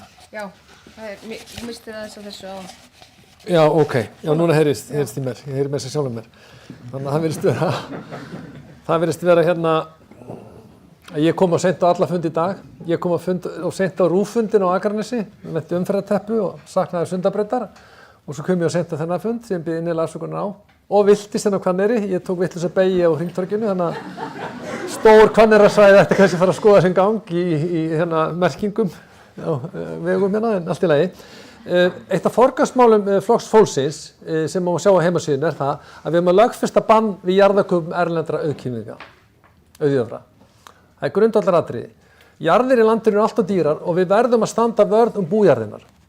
Það auðkýfingur í Bretlandi, þetta ríkasti maður Bretlands, hann var hérna yfir 45 jarðir, bújarðir og ég tel það algjörlega óásættanlegt að það sé uppkaup fjárfesta, erlendra fjárfesta og íslenska sem að kaupa upp bújarðir sem fara ekki til búreksturs og það mjög mikilvægt að við stöndum vörð fjölskyldubúið í hefðbundnu landbúnaði. Það grundvallaratriði. grundvallaratriði. Við verðum að nota byggðastefnu til þess og við erum að hafa búsetustyrki og framleiðslustyrki. Og í kjördæmabæklingi þessa kjördæmis frá Flokki fólksins segir eftirfarandi: staðið verði vörð fjölskyldubúið í hefðbundnu landbúnaði, stutt verði við aukna tekjumöguleika bænda á búum sínum, til dæmis aukna verðmætasköpun afurða í ferðaþjónustu og landnýtingu. Lífræn framleiðsla verði efld. Tilvitnun lýkur. Ég tel að þetta segir svolítið mikið hver afstaða Flokks fólksins til landbúnaðar. Það er að segja við verðum að standa vörð fjölskyldubúið og sjá til þess að jarðir séu á viðráðanlegu verði. Byggðastofnun lánaði núna fyrir nokkrum árum, eða hitt í fyrra, til kaupa á bújörð, kúabúi, 470 milljónir. Það er gríðalt kynslóðaskipti í landbúnaði gríðalt vandamál og meðalaldur bændur í dag vel yfir 60 ár. Þetta er óásættanlegt. Það verður að vera dýnamík innan þessar atvinnugreinar, mikilvæg atvinnugreinar og það þýðir það að nýjar kynslóðir verða að hafa auðvelt með það að hefja búskap á jörðum. Þetta á ekki bara gangi erfðir. Og varðandi hver er ástæðan fyrir að við styrkjum landbúnað? Öll ríki OECD styrkja landbúnað, öll Evrópusambandið. Þetta er stærsti liður Evrópusambandsins í fjárútgjöldum. Noregur styrkir atvinnugreinina og við gerum það líka. Af hverju? Jú, af því að við viljum hafa innlenda matvælaframleiðslu og við viljum tryggja fæðuöryggi í landinu. Af hverju? Það kom svo bersilega ljós í COVID að við verðum að gera þetta. Og þetta er hluti af menningu Íslands og hluti af byggðastefnu Íslands. Ef við ætlum að byggja allt þetta land, allt Ísland sem er stórt land, við erum 400.000 manns hérna, íbúar í stóru landi, þá verðum við að tryggja landbúnað allt land. Og við verðum að sjá til þess að svæði sem eru hentuð til sauðfjárræktar séu notuð til sauðfjárræktar og svo framvegis. Og ég tel að við þurfum að tryggja það, til dæmis þessu kjördæmi, að sauðfjárrækt fái nægilegan stuðning til þess að eflast í þessu kjördæmi. Og ég tel líka að staða sauðfjárbænda sé engan veginn nægilega góð. Þetta er staða sauðfjárbænda og maður sér það bara með reikna endurgjald hjá skattinum. Þetta er einhvern 360.000 krónur eða minna jafnvel, 320.000 krónur reikna endurgjald.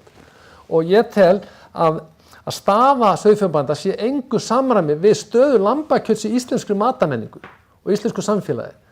Að framleiðandi vörunar að hann sé að bera það lítið úr bítum miðað við hver staða lambakjötsins er sem við þekkjum öll. Og ég tel að þetta sé þetta grundvallaratriðum sem við þurfum að endurskoða algjörlega frá grunni. Varðandi frumvarp sem hér hafa verið lögð fram á síðasta kjörtímabili að þá féll dómur í gær, eða var það fyrradag í Héraðsdómi Reykjavíkur, sem ég tel að vera mikill áfellisdómur yfir Alþingi, hvernig meðferðin var varðandi afurðastöðvarnar. Frumvarpið var upplægandi framleiðslufélög bænda eins og breytist þetta yfir afurðastöðvar og við skoðum textan, hann var bara eitthvað tekin út úr fyrsta frumvarpinu og settu nýr texti fyrir 3. umræðu og það segir í 44. grein stjórnarskrárinnar að öll lagafrumvarp þarf að fjalla í 3 umræðum. Það var ekki gert í þessu tilviki. Þannig að við þurfum að byrja upp á nýtt að fjalla þetta mál varðandi framleiðslufélögin og afurðastöðvarnar. Og íslenski bændur munu alltaf tapa á því ef það er ekki samkeppni meðal afurðastöðva. Við munum alltaf tapa á því ef ekki samkeppni í kjötvinnslu og sláturhúsum. Það verður að vera góð inngangurinn á markaðinn fyrir ný sláturhús og nýjar kjötvinnslur. Það algjört grundvallaratriði. Ef það ekki samkeppni, opinn markaður, þá mun það leiða til stöðnunar. Það er alltaf sýnt sig. Og þetta er mikið hagsmunamál fyrir bændur og það þarf að reyna að koma því fyrir að lítið sláturhús gæti þrifist líka.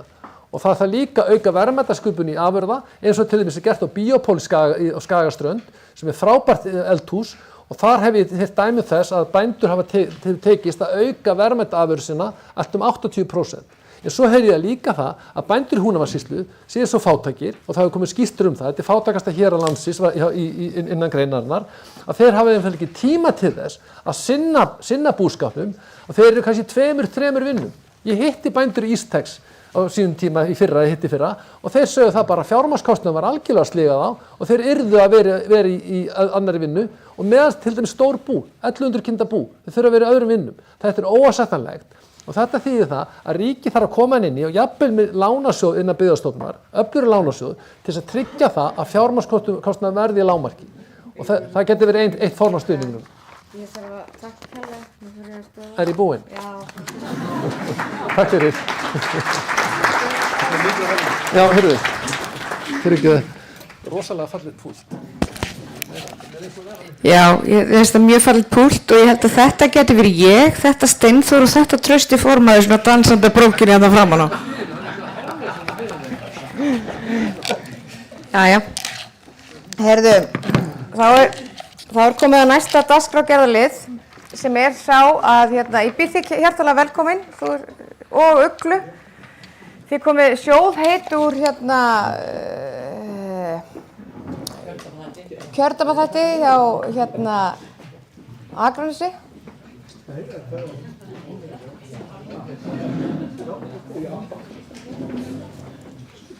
Það eru innáskipti og útáskipti og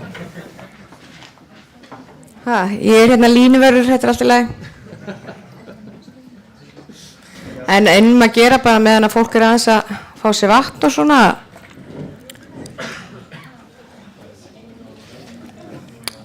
Sko þetta verk hér, ég held að þetta séu hrossahár. Ég veit ekki hvort þetta snýr upp niður niður en það er allt í lagi. Eins og við heyrum þá hefur við heyrt að landbúnaðurinn er augljóslega öllum mikilvægur og allir eru með í raun og veru sama markmið. Það er að efla landbúnað og styrkjan en bara mismunandi aðferðir og með mismunandi hætti. Það er ekki alveg komið kaffi nú, þetta er svona svo litlabötur, maður réttir litlabötu og þau eru bara fara allir að fá sér kaffi. En við ætlum að halda þessu vel áfram á spöðunum af því að við höfum eftir líka að fara í ákveðna umræður. Núna næsti dagskrárliður er sá að þið eruð með svona já eða nei spurningar og þetta er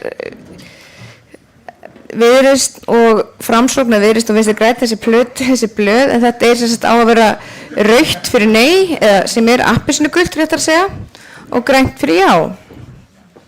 Þannig að þetta er í raun og veru bara já og þetta er svona þögul svör og þetta er líka ákveðið greindaðispróf hvort þið getið fara eftir fyrirmælum þá er það þannig, við ætlum að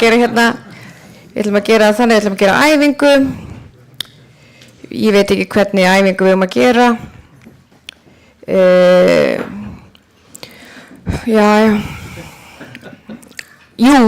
Þetta er bara persónult fyrir mig. Ætlið þið að stuðla að vernda íslenska tungu? Já, það er grænt á línuna. Að vernda íslenska tungu, ég gerir ráð fyrir að þú segir já. Já. Heyrðu. Já, vertu sæll og blessaður og Ugla, býð ykkur hjartalega velkomin, ykkur bæði tvö. Og þið, hvernig læt ég Álfhildur, já, vá, Leifsdóttir, já, sæll, já, ég kann eftirnöfnin orðið líka. Heyrðu, þá ætlum við að vinda okkur í fyrstu staðhæfingunni eða fyrstu svona og þá er þetta svona styðjið þið áframhaldandi eitthvað eða eitthvað svoleiðis. Sér ykkar flokkur fyrir sér að bændum verði gert heimild að verjast ágangi fugla á borð við álftir, aðeins í þeim tilgangi að verja uppskeru og verðmæti. Það er grænt á línuna. Þá vindum við okkur í næstu spurningu. Sér ykkar flokkur fyrir sér að hömlur verði settar á uppkaup á bújörðum í öðrum tilgangi en til landbúnaðar og sett verði á búsetu eða ábúðarskylda mögulega á lögbýli? Þetta eru tvær, já, við getum sagt og eða, við getum þetta er að falla á lagateknilega atriði, kannski getum við sett það fyrir Héraðsdóm Reykjavíkur.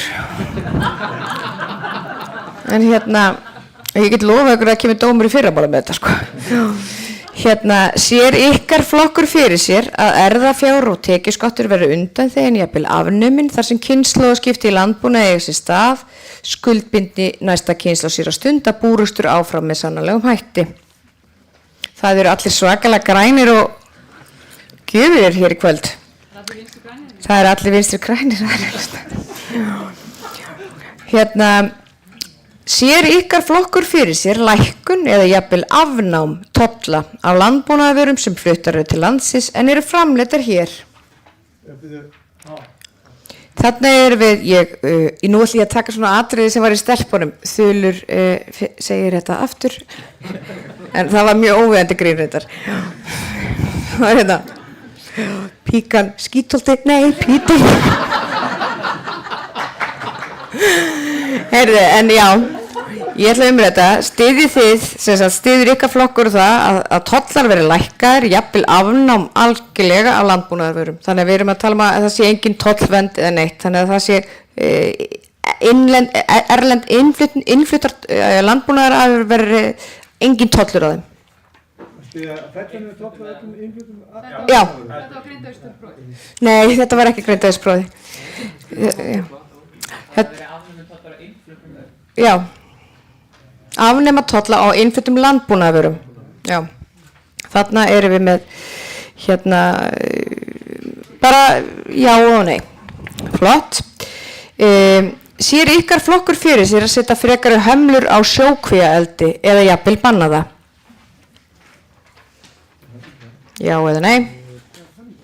Það er svolítið mikið þetta er ekki, já ég nákvæmlega, þetta er tónlist.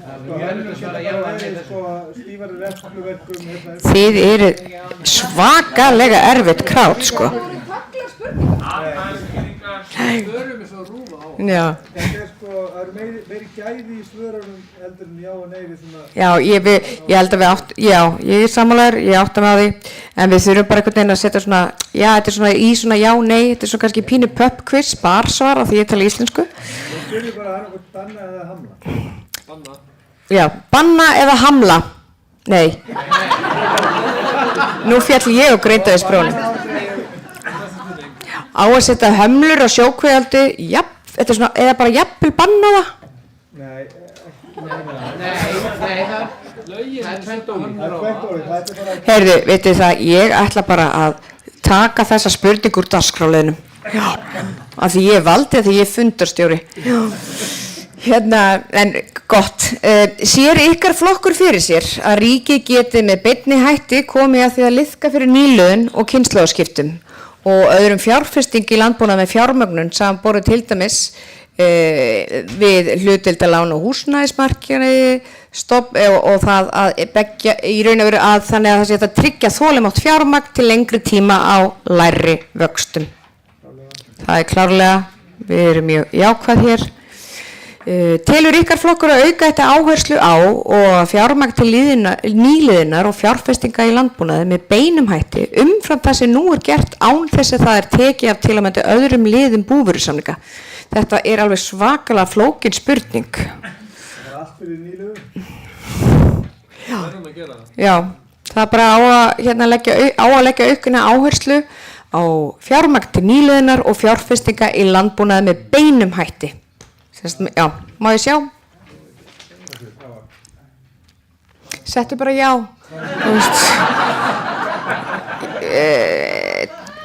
Telur ykkar flokkur að auka þetta áherslu á og fjármagn til nýliðunar, já, einmitt. Já, nú kemur við hérna beint. Sér ykkar flokkur fyrir sér mögulegar frekari sameiningar háskóla, þó sérstaklega Landbúnaðarháskóla Íslands við aðra háskóla?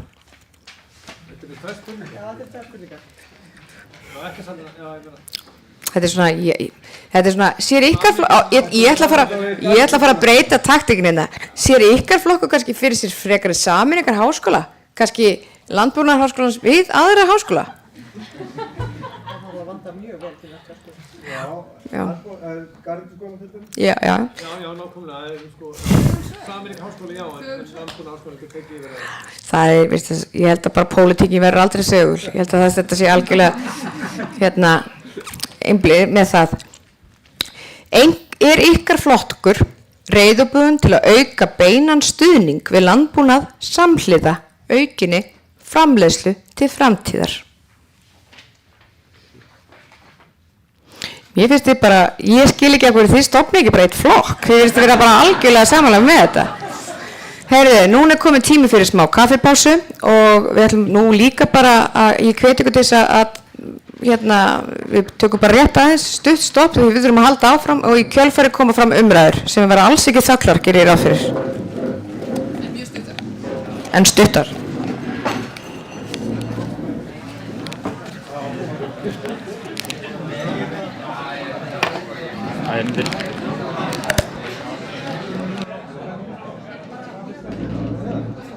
Ég keyrði þess að sko bara þvílíka leiðangursveiki.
Það sem ég var mjög hlusta á, það var bara jánispurning bara eins og eitthvað stefna að verka hér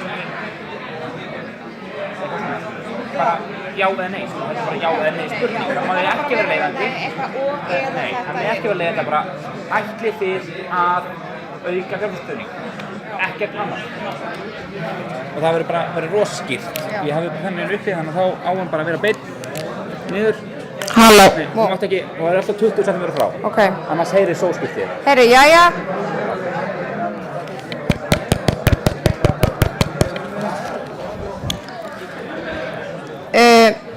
Þá ætla ég að biðja fundargesti að setjast.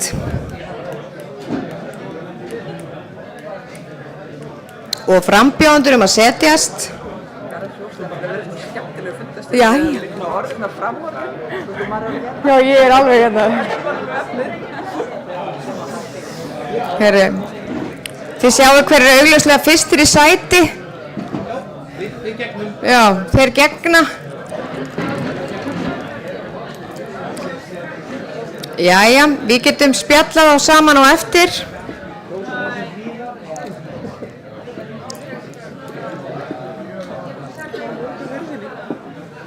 Já, þú mátt endilega. Ég bara hef ekki hugmynd. Netið, þau mega spura líka. Ef þú myndir bara nefna streymið, bara svo eru hérna fullt af fólki í netinu, streymið og þau geta sett komment á streymið og við skulum bera það. Já. Takk. Jæja, þá ætlum við að fara að halda áfram.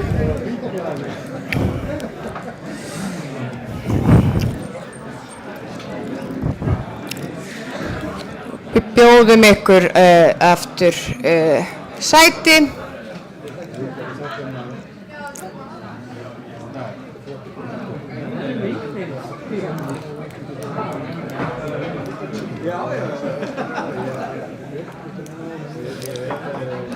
Þá ætla ég ætla að vera sem svo í flugstöð að kalla eftir Eyjólfi Ármannsinni. Hann er að missa fluginu.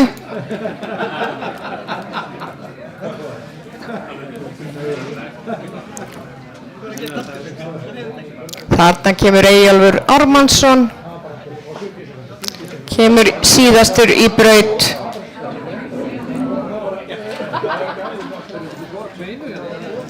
Heyrðu, þá er hérna, ég einhvern veginn stendi, heyrið alveg í mér, ágætlega svona.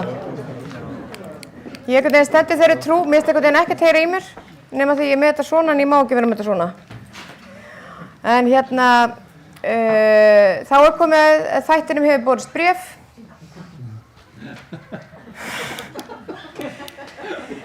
Og það hljóðar svo. Núna erum við að fara í umræður, svo sem. Mér fannst ekki að virka rosalega vel fyrir ykkur að hafa já eða nei, en við ætlum hins vegar að reyna það. Af því að en við ætlum að fá spurningar úr sal og líka í streymi, því það er fullt af fólki að horfa, víðs vegar landið. Og þetta er beinu streymi á öllum helstu fréttamiðlum líka, þannig að þið vitið af því. Þarna er ég augljóslega ekki að segja satt, en ég veit það hreinlega ekki. En ég ætla núna að koma spurningar úr sal. Við ætlum að hafa spurningar hnitmiðar. Við ætlum að hafa þær ekki svona óræðar eða þversögn eða afsögn eða úrsögn eða hvað það er. Þannig við ætlum að hafa svona styðjið þið dein, veist. Þetta er bara svona elska þú bjór. Já.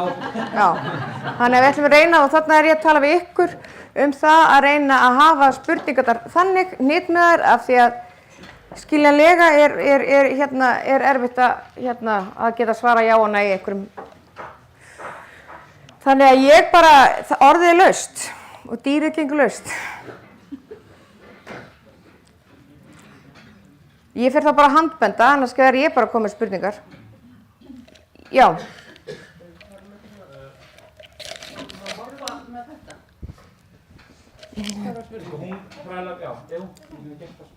Vá, þetta er svona svo lífsleikni tíma. Nú ert þú með Þetta er mjög töff og svo má henda þessu líka eftir. Er það? Já. Ok, vá, já. Við förum í handbolta. Takk fyrir fundinn. Það var að vera rosalega stutt spurning. Búvörusamningar eru lausir á næsta kjörtímabili. Það fjöreggið okkar. Á hvað ætla að leggja áherslu, og ég ætla ekki að fá svarið meiri stuðning styrkja, hvað ætlið að gera? Hvernig ætlið að breyta? Hvernig stuðning sjáu þið mesta yfirfærsluskilvirkni í gagnvart nýliðun og landbúnaði? Það rosalegt að gera þetta rosa stutta spurningu, en hvar sjáu þið hag mestan í styrkjakerfi? Ég bara ekki að svona sjá til. Já.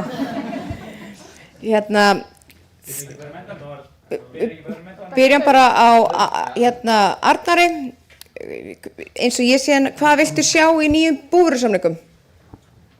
Hvers konar styrkjakerfi sjáu þið fyrir ykkur að taka í við? Já. Þetta leiðin til þess að breyta einhverjum hlutum. Það að fara í óbreytt form og auka við fjármagn sem að hefur nú reynst þrautin þyngri. Það auðvelt að segja það. Eða sjáu þið fyrir ykkur breytt form styrkja og þá hvernig? Það ekki að segja þetta aftur í mikrofónu þannig að þau streymum hér. Já, þetta við biðjum stutt svör og mjög pólitísk svör, þannig að það séu stutt. Við í lýðræðisflokknum sjáum fyrir okkur að eiginlega hjálpa bændum að losna úr viðjum ríkisins, íþyngjandi skýrsluskila, eftirlits og svo framvegis. Við viljum gera bændum kleift að lifa á sinni atvinnu og í því skyni þá vil ég undirstrika að mér á bent á það núna í hlénu að það greinilega einhver villa inn á einhver kosningaprófi hjá viðskiptaráði en eins og ég sagði áðan, við viljum standa vörð íslenska landbúnað og halda tollunum uppi og við viljum í raun og veru auka möguleika á því að fólk fái til dæmis að selja beint frá bíli. Við viljum auka frumkvæði, nýsköpun í landbúnaði og leysa úr viðjum þá hæfileika sem að búa í íslenskum bændum. Ugla? Já, takk. Búvörusamningar eru náttúrulega það sem að við ræðum hvað mest í þessari stétt. Ég sérst að blönduðu búi úr Austur-Húnavatnssýslu og þekki hvernig það að kvíða fyrir búvörusamningum og nákvæmlega hvernig hlutskipti verða í búvörusamningum og við í Pírötum höfum svolítið talað það að þurfi að leggjast í stóra kerfisbreytingar í þessu máli og það eru alls konar áherslumál sem að við höfum verið að til dæmis kynna okkur hjá bændasamtökum Íslands og annað sem er ótrúlega mikilvæg en fyrst og fremst snýst þetta náttúrulega það að við séum að styðja sérstaklega við unga bændur. Það í rauninni undirstaða okkar að þessi stuði við nýsköpun og sé til þess að bændur geti haldið áfram í landbúnaði. Það það sem langstærsta vandamálið, þetta brottfall úr bændastéttinni, að fólk sá ekki kost og gæfu þess að geta stundað áfram landbúnaði af því að lánakjör, styrkir, hvatar og annað eru ekki nægilega góðir og ekki nægilega háir og þetta eitthvað sem að þarf að svara og þetta eitthvað sem að mér finnst að stjórnvöld hafi svolítið brugðist og það á ekki að vera þannig að bændur upplifi ótrúlega mikil kvíða í hvert einasta skipti og búvörusamningar eru aftur að koma og það þarf að vera miklu meira öryggi og við höfum til dæmis talað um grunnframfærslu fyrir bændur sérstaklega og það sérstaklega fyrir unga bændur sem að fara út í landbúnað, hvort sem að það að erfa það eða fólk sem að fara út í landbúnað í fyrsta skipti. Takk. Þá það Bjarki. Já, í rauninni bara það í rauninni sem ég fór yfir áðan, þessi fyrirsjáanleiki að rekstrarafkoman sé tryggð en það þarf að horfa líka til afurða, tengja þetta meira við gæða afurða og stærri bíli og þeir sem að skila gæða afurðum fá umbun fyrir einfalda regluverkið það að þvælast fyrir eins og var nefnt hér varðandi beint frá bíli að bændur geti framleitt og selt beint sjálfur þannig að það í stóru myndin að fyrirsjáanleiki trygga afkomu og öryggi þannig að fólk hafi ásættanlega lífsafkomu. Takk. Hannes? Já, það sem við gætum til dæmis verið að horfa á náttúrulega númer 1 og 3, þurfum að taka bara samtali við bændur og sjá það sem skiptir máli. Þar held ég til dæmis að við höfum nú bara séð að Kristrún nú til dæmis bara mjög góð í því og mun geta staðið sér vel í því. Einnig að þannig að það sem að við gætum gert líka að hvað ég að segja, það er þannig að við förum að greiða fyrir kíló í stað hausa eins og til dæmis í sauðfé. Þetta er til dæmis hægt að gera. Þannig að en eins og ég segi, númer 1 og 3, þá er það þetta samtal sem þarf að eiga sér stað og það er það sem skiptir mestu máli. Takk, þá er það Högni. Já, stórt er spurt. Það þarf náttúrulega meira inn í þessa samninga en ég held að við séum nú tala fyrir því að greiða stuðning fyrir að framleiða matvæli, ekki fyrir að framleiða eitthvað annað. Eða það getur verið á kantinum en að borga fólki fyrir að vera einhver staðar, burt sér frá því hvað er að gera, eins og einhver píratalaun eða eitthvað svoleiðis. Ég held að það getur verið bara einhver annar staðar en í landbúnaðinum eða búvörusamningum. Fyrst og fremst að greiða fyrir framleiðslu matvæla, við þurfum að auka framleiðsluna og þó að það sé ekki inn í búvörusamninguna þá náttúrulega þarf að minnka innflutning á móti að því við þurfum að auka. Ég held að ég hef ekki kannski meira það í bili. Takk. Takk. Ég fær næstu tár í augun þegar einhver segir svona orðin svo yfirfærslu skilvirkni. Er einhver í húsinu sem skilur það? En allavega, það sem að þau stuðningsform sem eru líklegust til þess að ná árangri í að styðja einhverja svona þróun landbúnaðarins, þannig að raunverulega sporans stækki, að hann geti framleitt meira, eru nýliðunarstyrkir, það eru fjárfestingastyrkir, þeir eru betri heldur en magntengdi stuðningurinn og ætti að draga úr áhersluna á magntengdan stuðning og auka áherslu á það. Landstuðningur fyrir ræktarland, fyrir uppskorið land, myndi hafa heilmikið að segja, vegna þess að þar opnast möguleikar fyrir annars konar búgreinar. Að vísu, mér láðist nú að nefna það í inngangserindinu, eigi það að verða vaxandi hluti af íslensku landbúnaði, þá þarf líka að taka upp einhvers konar tryggingakerfi vegna þess að veðurfar á Íslandi er einfaldlega of breytilegt og það er auðvelt að rifja upp síðastliðið sumar sem eiginlega gleymdi því að koma hingað. Síðan langar mig bara til að nefna, þó að við höfum ekki átt að tala um viðbætur, að þá vil ég aftur nefna þetta með viðbætur hvað varðar umhverfisstuðning. Það var lögð fram raunar af Viðreisn á síðasta þingi þingsályktun að leggja slíkt fram. Hún mæltist mjög vel fyrir, ég held að orðalagið hafa aðalega farið í taugarnar á fólki, en það eru mikil tækifæri fyrir bændur til að stíga inn í þá framleiðslu. Það er að Guðmundur Hrafn. Já, góð kvöldi. Ég verði veikjum það, ég er svolítið blautur á bak við eyrun. Ég þekki ekki alveg beinagrindina í búvörusamningunum.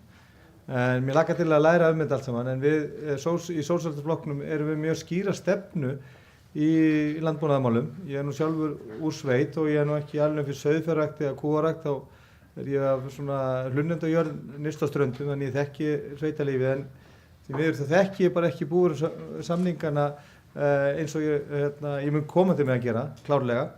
En í stefnu Sósíalistaflokka þá leggjum við mjög mikla áherslu á að tryggja nýliðun og að nýsköpunarstyrkir fari til svona smærri vinnslueininga, smærri framleiðslueininga til þess að bæði að styrkja sjálfbærni og lífræna ræktun. Við leggjum áherslu á að stytta virðiskeðjuna líka og að tryggja til dæmis möguleika á heimavinnslu og þess háttar. En aðalatriðið náttúrulega er að tryggja bændum viðunandi skilyrði til lífs og starfs. Það er aðalmálið og tryggja þessa nýliðun. Þannig að þau landgæði sem við búum við, þau séu nýtt til matvælaframleiðslu. Eins og við vitum þá er náttúrulega framundan mikil fólksfjölgun eins og það hefur verið, þannig við þurfum að auka framleiðsluna og við þurfum að bara leggjast öllu árarnar við að tryggja bændum viðunandi skilyrði til framleiðslu og lífs og tryggja byggð í landinu. Takk. Það var Lilja Rannveig. Já, þú spyrir stóra spurninga, Helgi. Sko, það þarf klálega meira fjármagn samt sem áður inn í kerfið og á því hvort að við séum að fara að breyta styrktakerfinu eða hvort að við höldum áfram með þetta og þróum það áfram. Eitt af því sem við höfum verið að horfa á samt er að í ný búvörusamningum við náttúrulega erum ekki að fara að vera ein við borðið þar. Það verður náttúrulega í samstarfi við bændasamtökin að það þarf klálega að horfa fram að horfa til þess að hafa meiri nýsköpun, meiri sveigjanleika, aukin stuðning við rannsóknir. Að því að við erum hér með nóg af vatni og nóg land og við þurfum að bara klárlega að nýta það sem að við höfum hér á landi og við erum með tækifæri til þess að vera með eina heilnæmustu vöru í heimi. Þannig að við þurfum að tryggja það áfram að við séum með litla sýklalyfjanotkun hér á landi. Þannig að það þarf að auka náttúrulega fjármagn til dæmis í rannsóknirnar hérna og ég komst ekki að því áðan til þess að nefna hvað Framsókn hefði gert sérstaklega fyrir Landbúnaðarháskólann. Það má nú nefna að það var erfitt að koma jarðræktarmiðstöðinni gegnum fjárlögin en ég ætla nú að hrósa honum Stefáni Vagni fyrir það að hann vann ötullega að því að tryggja það var inni og nú þurfum við bara að koma inn í gang almennilega. Það þarf að skoða hluti til dæmis eins og tollverndina. Það til dæmis þarf að endurskoða margt þar. Við viljum hafa tolla hér á landi og það þarf mögulega að bæta það á mörgum stöðum og endurskoða suma hluti. Ég er að reyna að segja þetta á eins stuttan hátt og ég get. Við þurfum að horfa til þess að það neysluvenjur munu breytast og þegar við semdum síðustu samninga, samfélagið hefur breyst alveg ótrúlega á þeim tíma. Þannig að það margt við núverandi styrktarkerfi sem mjög gott og ég ætla ekki að vera að henda því öllu til hliðar. En það margt líka sem þarf að endurskoða í þessu. Takk. Já, ég er svona sammála Lilju Rannveig og ég á nú sæti í fjárlaganefnd og allan fram til mánaðamóta og það er mikilvægt að við komum að styrkjum Landbúnaðarháskólann varðandi jarðræktarmiðstöðina. Varðandi búvörusamningana, varðandi fjárhæða, ég tel mikið að við horfum á það líka út frá prósent af vergri landsframleiðslu. Hversu mikið styðjum við landbúnað sem prósent af vergri landsframleiðslu. Og líka þá horfa til nágrannaríkjanna. Hversu mikið eru Norðmenn að setja í þessa atvinnugrein og hver eru markmið ríkisins? Jú, það byggðastefna, það landnýting, að hafa landnýtingu og tryggja fæðuöryggi, tryggja innlenda matvælaframleiðslu. Og líka varðandi styrkina, þá tel ég að við höfum að hafa búsetustyrki og framleiðslustyrki. Til mjög mikið að við höfum sauðfjárrækt á þeim sauðfjárræktarsvæðum sem eru best til þess fallin en ekki á þeim svæðum sem eru illa til þess fallin og horfa landnýtingu þar. Og þá þarf að standa vörðu fjölskyldubúið eins og ég sagði áðan og líka möguleika bænda til aukinna verðmætasköpunar. Þá styrkja þá jafnvel til þess að fara til smá ferðaþjónustu og sem að geta aukið tekið þeirra á bílinu sem mjög mikilvægt. Ég svolítið hrifinn af og ég varpaði fram að það væri líka hugmynd að reyna að hafa eins konar markaðstengingu að það væri þá ríkið myndi tryggja þá markaðsverð á ákveðið markaðsverð, segjum bara 1000 kall á kíló ákveðið verð og ef það væri lægra tilboðið þá myndi ríkið borga mismunin. Það er gert víða lönd að tryggja ákveðið lágmarksverð sem þetta ekki til að skerða kjörbænda en að reyna að komast frekar sér inn í markaðsfyrirkomulag meira. Og svo líka fjármagnskostnaðurinn og það spurning hvort að Byggðastofnun ætti að fara að vera stofnað sérstakur lánasjóður til bænda. Fjármagnskostnaðurinn allt of hár og vextirinn í dag eru 8,5% stýrivextir og það þarf eins og kom fram á að það þarf að taka húsnæðismálum til þess að lækka verðbólgu í raunverulega viðandi horf. Við erum komin inn í hávaxta umhverfi, það er klárt mál. Og líka sem mikilvægt í þessu, það það að sjá til þess að bændur búi stöðugleika í greininni, fyrirsjáanleika og þá með tollavernd. Það sé ekki allt okkur upphlaup í fjölmiðlum, það gæti vera að taka þess að tolla af eitthvað slíkt, það verið algjörlega tryggt í samningunum og líka það að ríkið ábyrgist það að jarðakaup erlendra auðkýðinga og fjárfesta í landinu sem ekki hefðbundnar landbúnaði að þeim verði faldið frá bújörðum í landinu. Takk. Það algjört grundvallaratriði. Við verðum að sjá til þess að verði hefðbundnar landbúnaðar áfram við líði í landinu. Þá það Álfhildur, gjörðu svo vel. Takk fyrir. Af því ég kom nú svona, það voru útásskipti, þá ætla ég að örstutt að fá að taka það fram að ég hef mokað skít. Ég alin upp í Keldudal í Skagafirði og unni mér best þar eða í Fljótum hvar systir mín býr. Staða bænda pólitískt vandamál sem varðar okkur öll og hún þarfnast pólitískra lausna og ég náttúrulega svo sjúklega miðaldra að ég man þegar að stofnanadeild landbúnaðarins var við lýði og þar var þetta þolinmóða og sanngjarna fjármagn sem að þurfti en ekki lengur. Nú hefur þetta færst yfir í Byggðastofnun en þar þetta með mun takmarkandi hætti. Þannig að ég myndi vilja sjá stofnlánadeildina endur lífgaða. Það sem við Vinstri grænum viljum líka gera að bændur geti meira byggt afkomu sína á náttúruvernd og endurheimt landgæða. Og það því svona í loftslagsvandanum svona win-win eins og krakkarnir segja. Ég miðaldra reyna að tala við krakkana. Og ég held að það sé ekki langsótt að gera það, því mér minnir að það séu svona 3 ár síðan að ég satt fund með bændum í Skagafirði sem var haldinn að þeirra frumkvæði, ég þá sveitarstjórnarmaður, loftslagsvanda í landbúnaði. Og mér fannst þeir bara ógeðslega undan umræðunni og sinni samtíð í rauninni að halda þann fund og áhuginn var mikill og metnaðurinn fyrir þessu. Við þurfum líka að aðlaga regluverkið fyrir heimavinnslu því að það er allt og þungt og það veit ég eftir að hafa hort á systir mína með heimavinnslu fara á einhverju ótrúlega elju og siglu í gegnum þetta fargan. En ég hef líka hort á bæinn hennar blómstra með lítilli heimavinnslu og búð og þar sem margir stoppa við og þetta myndi gera bara sveitirnar okkar blómlegar ef að fleiri færu í þennan farveg fyrir utan að verðmætasköpun myndi stór aukast.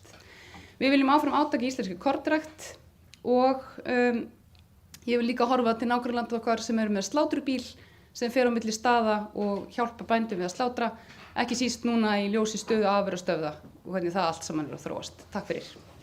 Takk fyrir þetta. Heyrðu, þá er ykkur spurning hér út í sal? Já, það er allt að verða vittlust hérna. Kemur rektor og... Eins og sjá Þetta er svona, og hvernig líður þér í dag? Segðu hvernig líður þér í dag? Takk. Já, ég heiti Anna Guðrún og er aðjúnkt hérna í Landbúnaðarháskólann og við erum svona að vera vör við það að hérna umræða út í heimi og hérna bara í nýjasta bændablaði það tekið fram að Danir hafi nýlega samþykkt tolla á búfé og þá tala ég kolefnistolla. Sjáið þið að þessi umræða og þessi stefna komi til Íslands á næsta kjörtímabili og hvernig myndi ykkar flokkur, hvað afstöðu myndi ykkar flokkur taka í slíkum málum? Mögulega getið þið bara að nota já eða nei, eða hvað?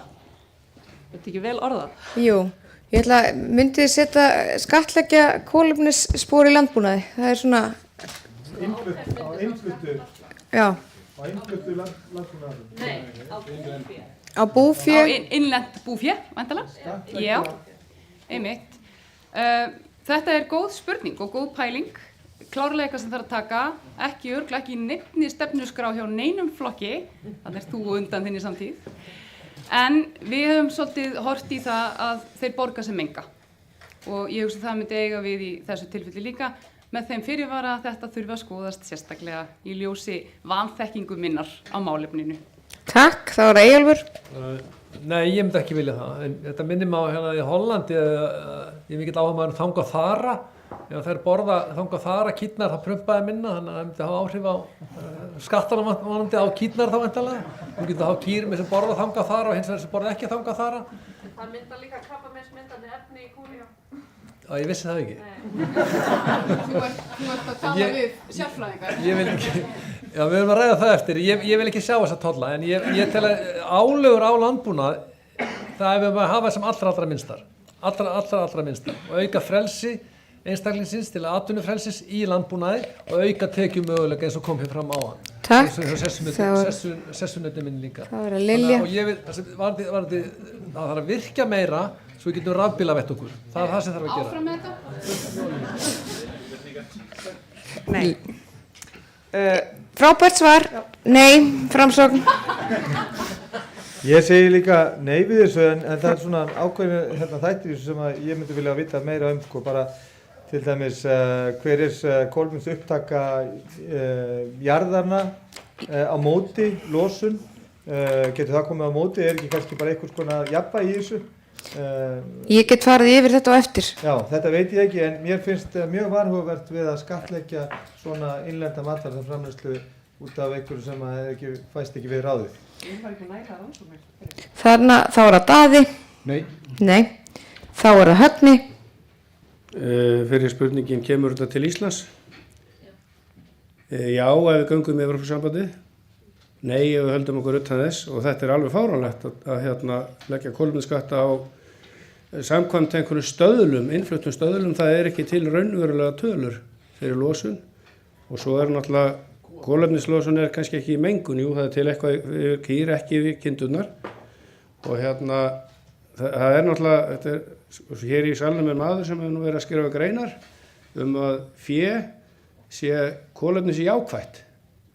Þannig að það þarf að skoða þetta frá öllum hliðum. Við förum ekki að leggja einhverja skatta eftir einhverjum ímyndunum eða bábiljum. Þannig að það verður þá alla að vera staðreyndir. Takk fyrir. Nei. Nei.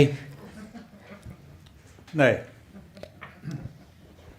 Mér langar svolítið að tala loftslagsvísi bænda sem að bændasamtökin hafa talað. Ég ætla nú aldeilis að fara að tala það líka. Aldeilis að taka það. Það eru verið að lýsa til dæmis leiðum til að taka á þessu kolefnisspori og þessum sem að mengar ótrúlega mikið. Þannig að auðvitað eigum við að vinna með náttúrunni eins mikið við getum og draga úr kolefnisspori og þessi loftslagsvísi bænda held ég verði mjög metnaðarfullur og segir að við munum vera loftslagsvænasti landbúnaður í heimi og það alveg markmið sem við hjá Pírötum styðjum. En myndirðu skattleggja það? Hvað segirðu? En myndirðu skattleggja það?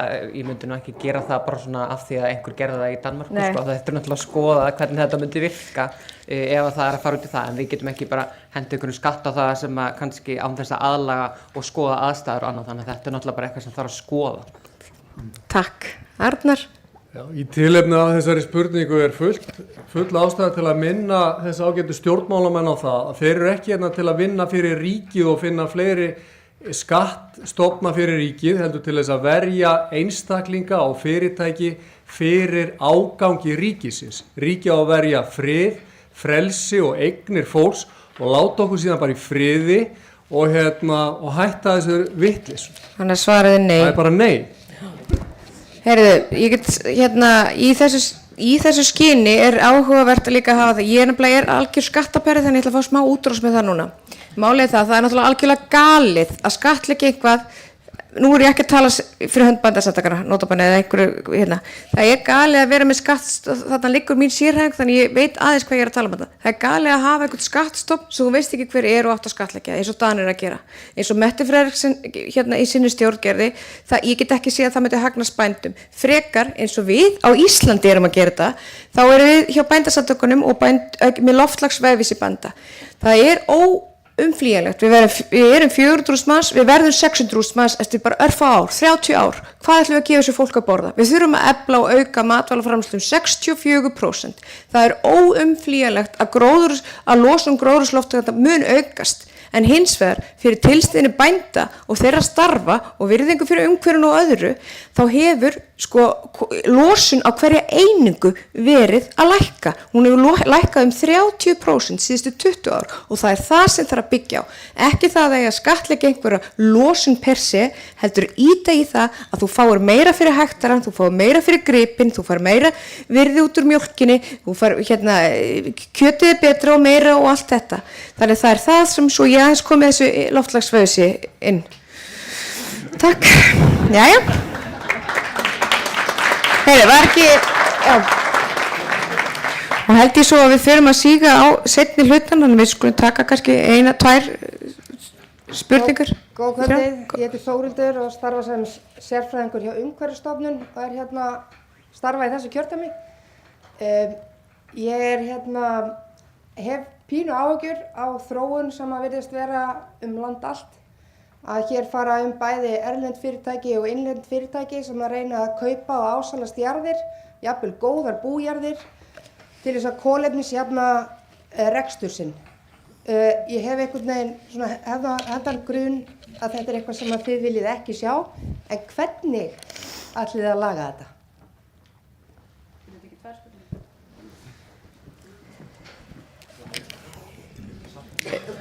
Nú ætlum ég að orða þetta einni spurningu. Hvernig ætlið þið, góða fólk, að stemma stigu við uppkaupum aðila á jörðum hér á landi til þess að nýta til kolefnisbindingar?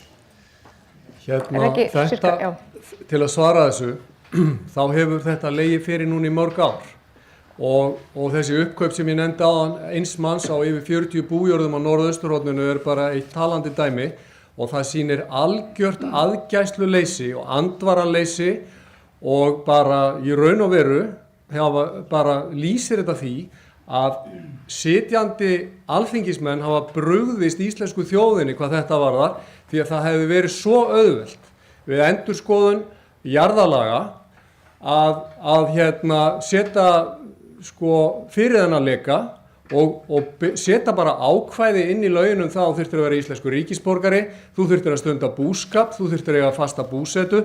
Þetta gera aðra þjóðir, þetta hreinn og klár, ég ætla að segja það bara á íslensku, hreinn og klár aumingjaskapur að þetta hafi ekki verið gert. Og ef að Íslendingar vilja hafa þetta áfram svona, þá eru hérna 8 ríkisflokkar í boði. Ef við vilja sjá eitthvað breytast, þá verður það að kjósa nýtt fólk og það lýðræðisflokkurinn þá eini flokkurinn sem að treysti sér til að fara í þetta og þetta þarf að gerast strax. Því að annars missum við landi frá okkur nokkrum áratugum. Já, það þarf náttúrulega bara að tryggja það að jarðir séu nýttar í landbúnaði, þess ekki verið að kaupa upp þessar jarðir bara til þess að jafna eitthvað svona kolefnisspor, þú veist, og þá í rauninni snýst þetta þessi lög sem við erum með, þessa vernd sem við erum með, að jarðirnar séu nýttar og þetta jarðnæði sé tryggt eins og var búið að nefna hérna áðan. En þetta snýst náttúrulega líka miklu stærri mál og þetta snýst það að við gerum fólki greitt að geta verið í landbúnaði yfir höfuð. Þess að jarðir að leggjast í eyði vegna þess að kerfið ekki nógu gott, lánakjör ekki nógu góð, fólk mikið brottfall úr stéttinni, þannig að þetta miklu stærra mál heldur en bara það, snýst líka það að við komum fólki til að vera á jörðunum og sinna búskap og auðveldum fólki það með styrkjum, hvötum og nýsköpun og í öllum þessum málum. Þannig að þetta í rauninni það sem við erum búin að vera að tala í allan dag, að styrkja við íslenska landbúnað, matvælaframleiðslu og sjá til þess að fólk geti haldið áfram í landbúnaði og að landið haldist í byggð, að þetta líka stórt byggðamál. Takk, Bjarki. Já, þetta er raunveruleg staða og við náttúrulega horfum upp á það. Það er búið að kaupa ansi margar jarðir upp. Það er ekki margar vikur síðan að ég fekk í núverandi starfi mínu heimsókn erlendra aðila sem spurðu mig út í stöðunni í Dölum hvort að ég vissum jarðir sem væru til sölu og hvort að sveitafélagi væri tilbúið til að kaupa þann hluta jarðarinnar sem væri fyrir ofan 250 metra. Þessi heimsókn var mjög stutt. En við höfum regluverk. Það er í 10. grein jarðarlaga ákvæði sem hefur ekki verið notað og við þurfum að nota það en sennilega þurfum við að styrkja það og það eru fyrirmyndir mjög nálægt okkur í nálægum löndum.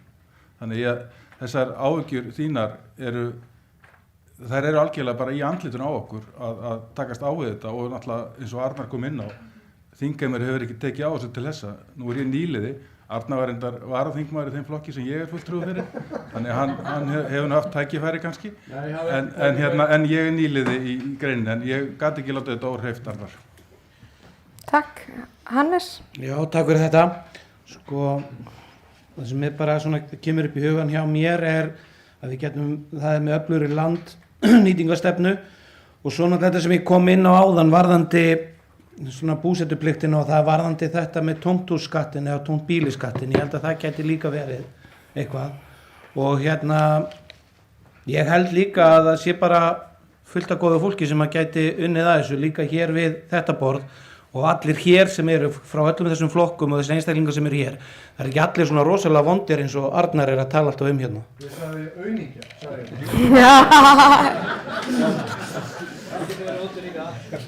Það eru til hérna... Hér er talað tæpitungulaust, Högni. Sjálfsagt til margar leiðir hérna. Ein hugmynd sem við höfum rætt, það er að setja forkaupsrétt á jarðir, þannig að ríkið hafi forkaupsrétt alltaf. Það væri mögulega leið en hún dugir nú sjást ekki ef að menn fara að kaupa í stóru stíl hérna. Það er spurningi með, það væri örugglega eðlilegt að setja það í lög að banna hreinlega gróðursetja tré í gott ræktarland.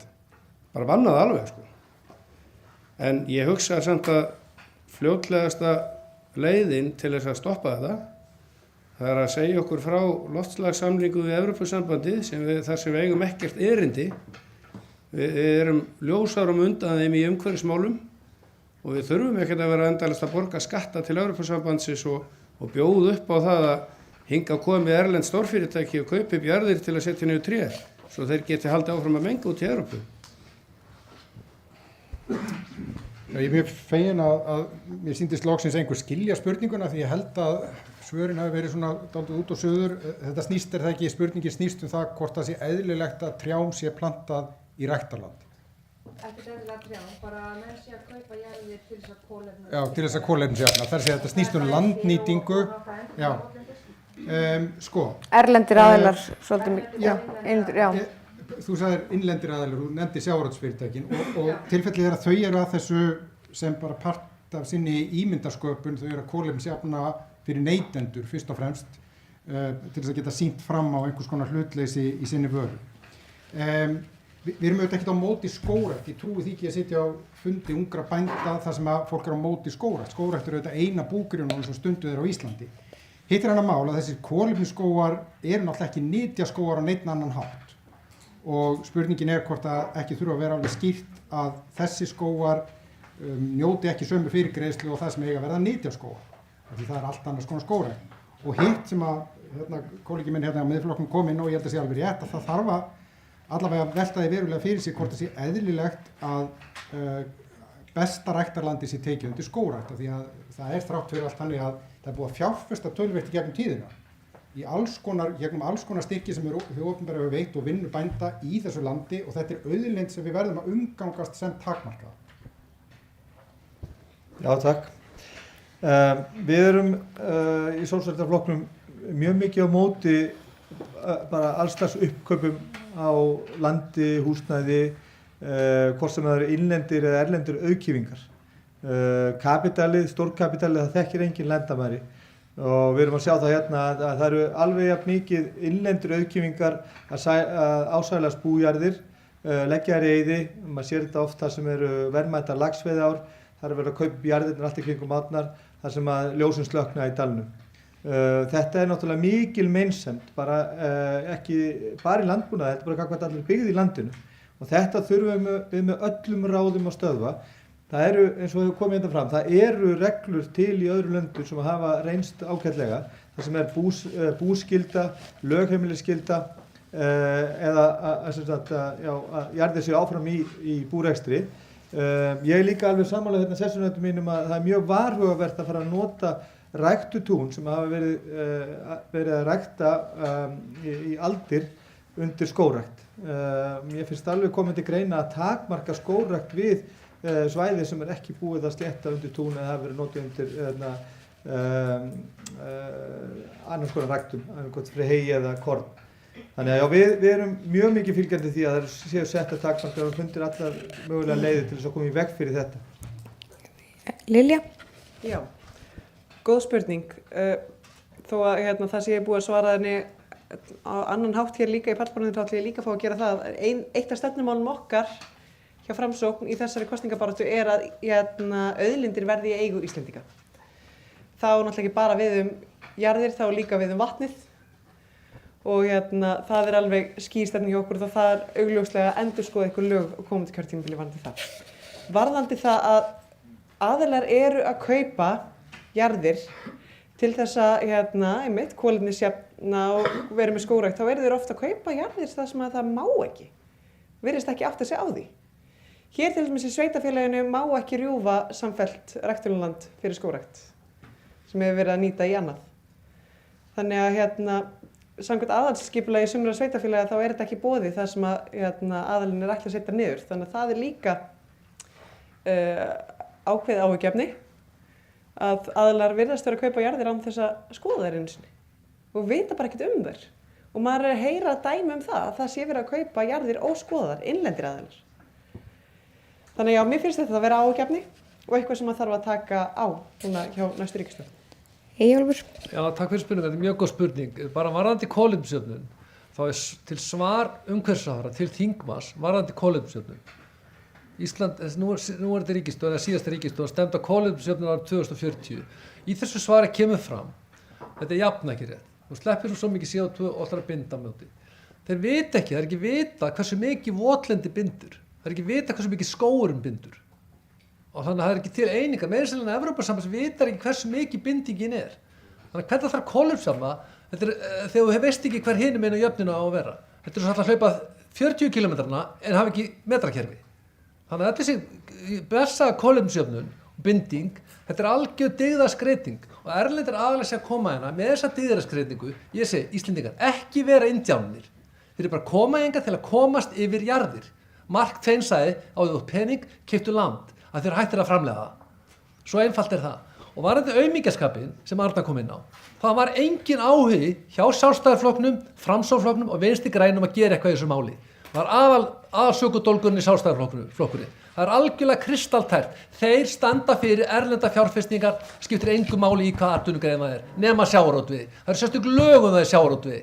Þeir ætla að verja sína kvótagreifa. Það staðreynd málsins. Önnur staðreynd málsins að þetta myndi ekki brjóta og við segjum, forgangsmál í okkur að lögfesta bann við jarðakaupum erlendra auðkýfinga og erlendra aðila. Það einfaldsmál að setja það í lag og það ekki brota á EES-samningnum. Það ekki. Danir eru með mjög stranga löggjöf og ef þið ætla að kaupa sumarbústað eða fasteign í Danmörku þá þarf samþykki stjórnvalda og sína fram á sérstöku tengsl og þú ert að búa í Kaupmannahöfn og ætlar að kaupa íbúð í Kaupmannahöfn. Þannig löggjöfum við að taka upp. Ég búin að vera talsmaður þessar laga mjög lengi en það bara ekki hljómgrunn, það var ekki þingmeirihluti fyrir þessu. Þess vegna kom ekki frumvarp þetta. Það allur aumingjaskapurinn hjá þingmeirihlutunum. Það það sem það. Og við höfum algjörlega að standa vörnum bújarðirnar, það að gera tæknilega með skyldu að það verði bújarðir, verði notaði til búræstrar en ekki til að planta jólatrjám eða einhverjum trjám að einhverjum alþjóðlegt fyrirtæki til heimi vill sína fram á einhverju kolefnisjöfnun í áskýrslu sínum. Nú fyrir Bram að setja svona lag Thank you. Ég ætla að vera bara svona bolti. Já, Eyjólfur var að uppgöta áðan. Þetta væri mæk. Ég ætla að byrja á að leiðrétta hann Eyjólf og hann fær ekki mækinn því að Katrín Jakobsdóttir steig vissulega fyrstu skref í þessa átt en það bara svo langt síðan þú manst það ekki Eyjólfur og varst ekki komin inn á þing. En svo því sé haldið til haga og nú kemur svar mitt og ég að tala en svarið það birtist í grein fyrir mörgum dögum síðan þannig að þetta ekki populist svar, það til á Skessuhorni. En ég að tala. Viljið aðeins vera haga ykkur hérna? Uppkaup þetta góð spurning og ég held að þessar áhyggjur liggi víða, en uppkaupin af víðari ástæðu en eingöngu þessari. Það getur líka verið vegna vatns eða einhverja orku möguleika og þess vegna mjög mikilvægt að setja ábúendaskyldu á þessar jarðir því ljósin sannarlega að slokkna og það gerir allt þyngra. Jaðrarnir færast nær. Það verður erfiðara fyrir ungt fólk að setja stað þar sem mikill kuldi í sveitum. En það líka nauðsynlegt að mínu viti að styrkja sveitafélögin í að geta sett hömlur varðandi hvernig landnýting Að löndir séu stiguð og inn í aðalskipulagi eins og Lilja vísaði í. En líka það að skipulagsnefndir í hverju sveitarfélagi fyrir sig hafi svolítið stífari ramma leyfisveitingar hvernig landið nýtt af því að núna það svolítið geðþóttaákvarðanir. Pólitískar ákvarðanir og það ekki gott af því að eins og þú talar áðan aukningi matvælaframleiðslu verður að vera gríðarlega mikil á næstu áratugum og það verður gott land að vera til einmitt í þá notkun og ekki einhverja aðra populíska. Ég vil bæta þarna líka við, ég vil líka bara taka fram ef þið ætlaði að fara í einhver svona breytingar en þá bara fyrst að heyra þess í bændarsamtökunum og þá getum við átt þetta samtala alveg og leiðbinda ykkur veginn sem best að fara. Þetta til dæmis eins og varandi af því ég deili sem áhyggjur líka bara almennt við uppkaup aðila á jörðum. Þetta að nýta skattkerfið til þess að undanþiggja til dæmis bæði undanþiggja skattlagnum á söluhagnaði. Það að gera ívilnun fyrir kaupendan. Það að gera svo margt með því að nota skattkerfið.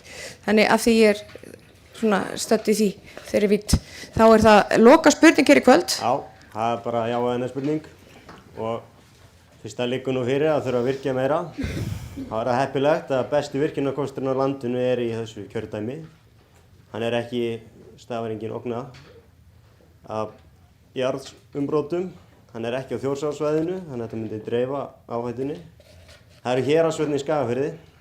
Mynduð þið styðja að færa héraðsvötnin í nýtingarflokk eða ekki? Bara blöðin. Bara blöðin.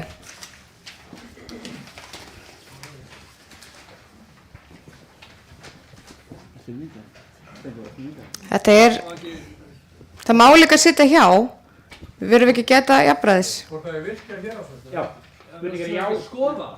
Skoða að hvort það setja í nýtindaflokk, það þýðir ekki, þetta bara verið að skoða hvort þetta sé möguleiki, ekki? Má ég leiðrétta spurningarinnar að þetta sé besti virkjunarkostur í héraðinu eða kjördæminu því að héraðsvötn væri mjög stutt, það væri stuttur líftími virkjana og lítið afl fyrir mikið rask.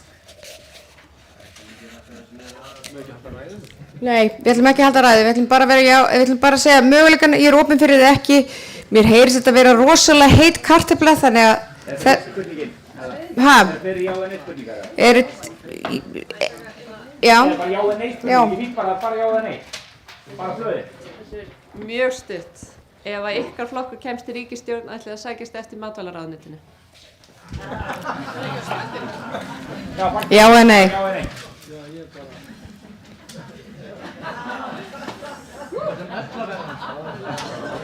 Frábært. Heyrðu, ég ætla þá að láta við þetta vera hérna loka orð kvöldsins. Við þökkum kærlega fyrir og allir þeir sem fylgdu með í streymi og keyrið varlega heim, það er orðið hálft og kaupið íslensk og þá er okkur bara ekkert að landbúnaði. Ha?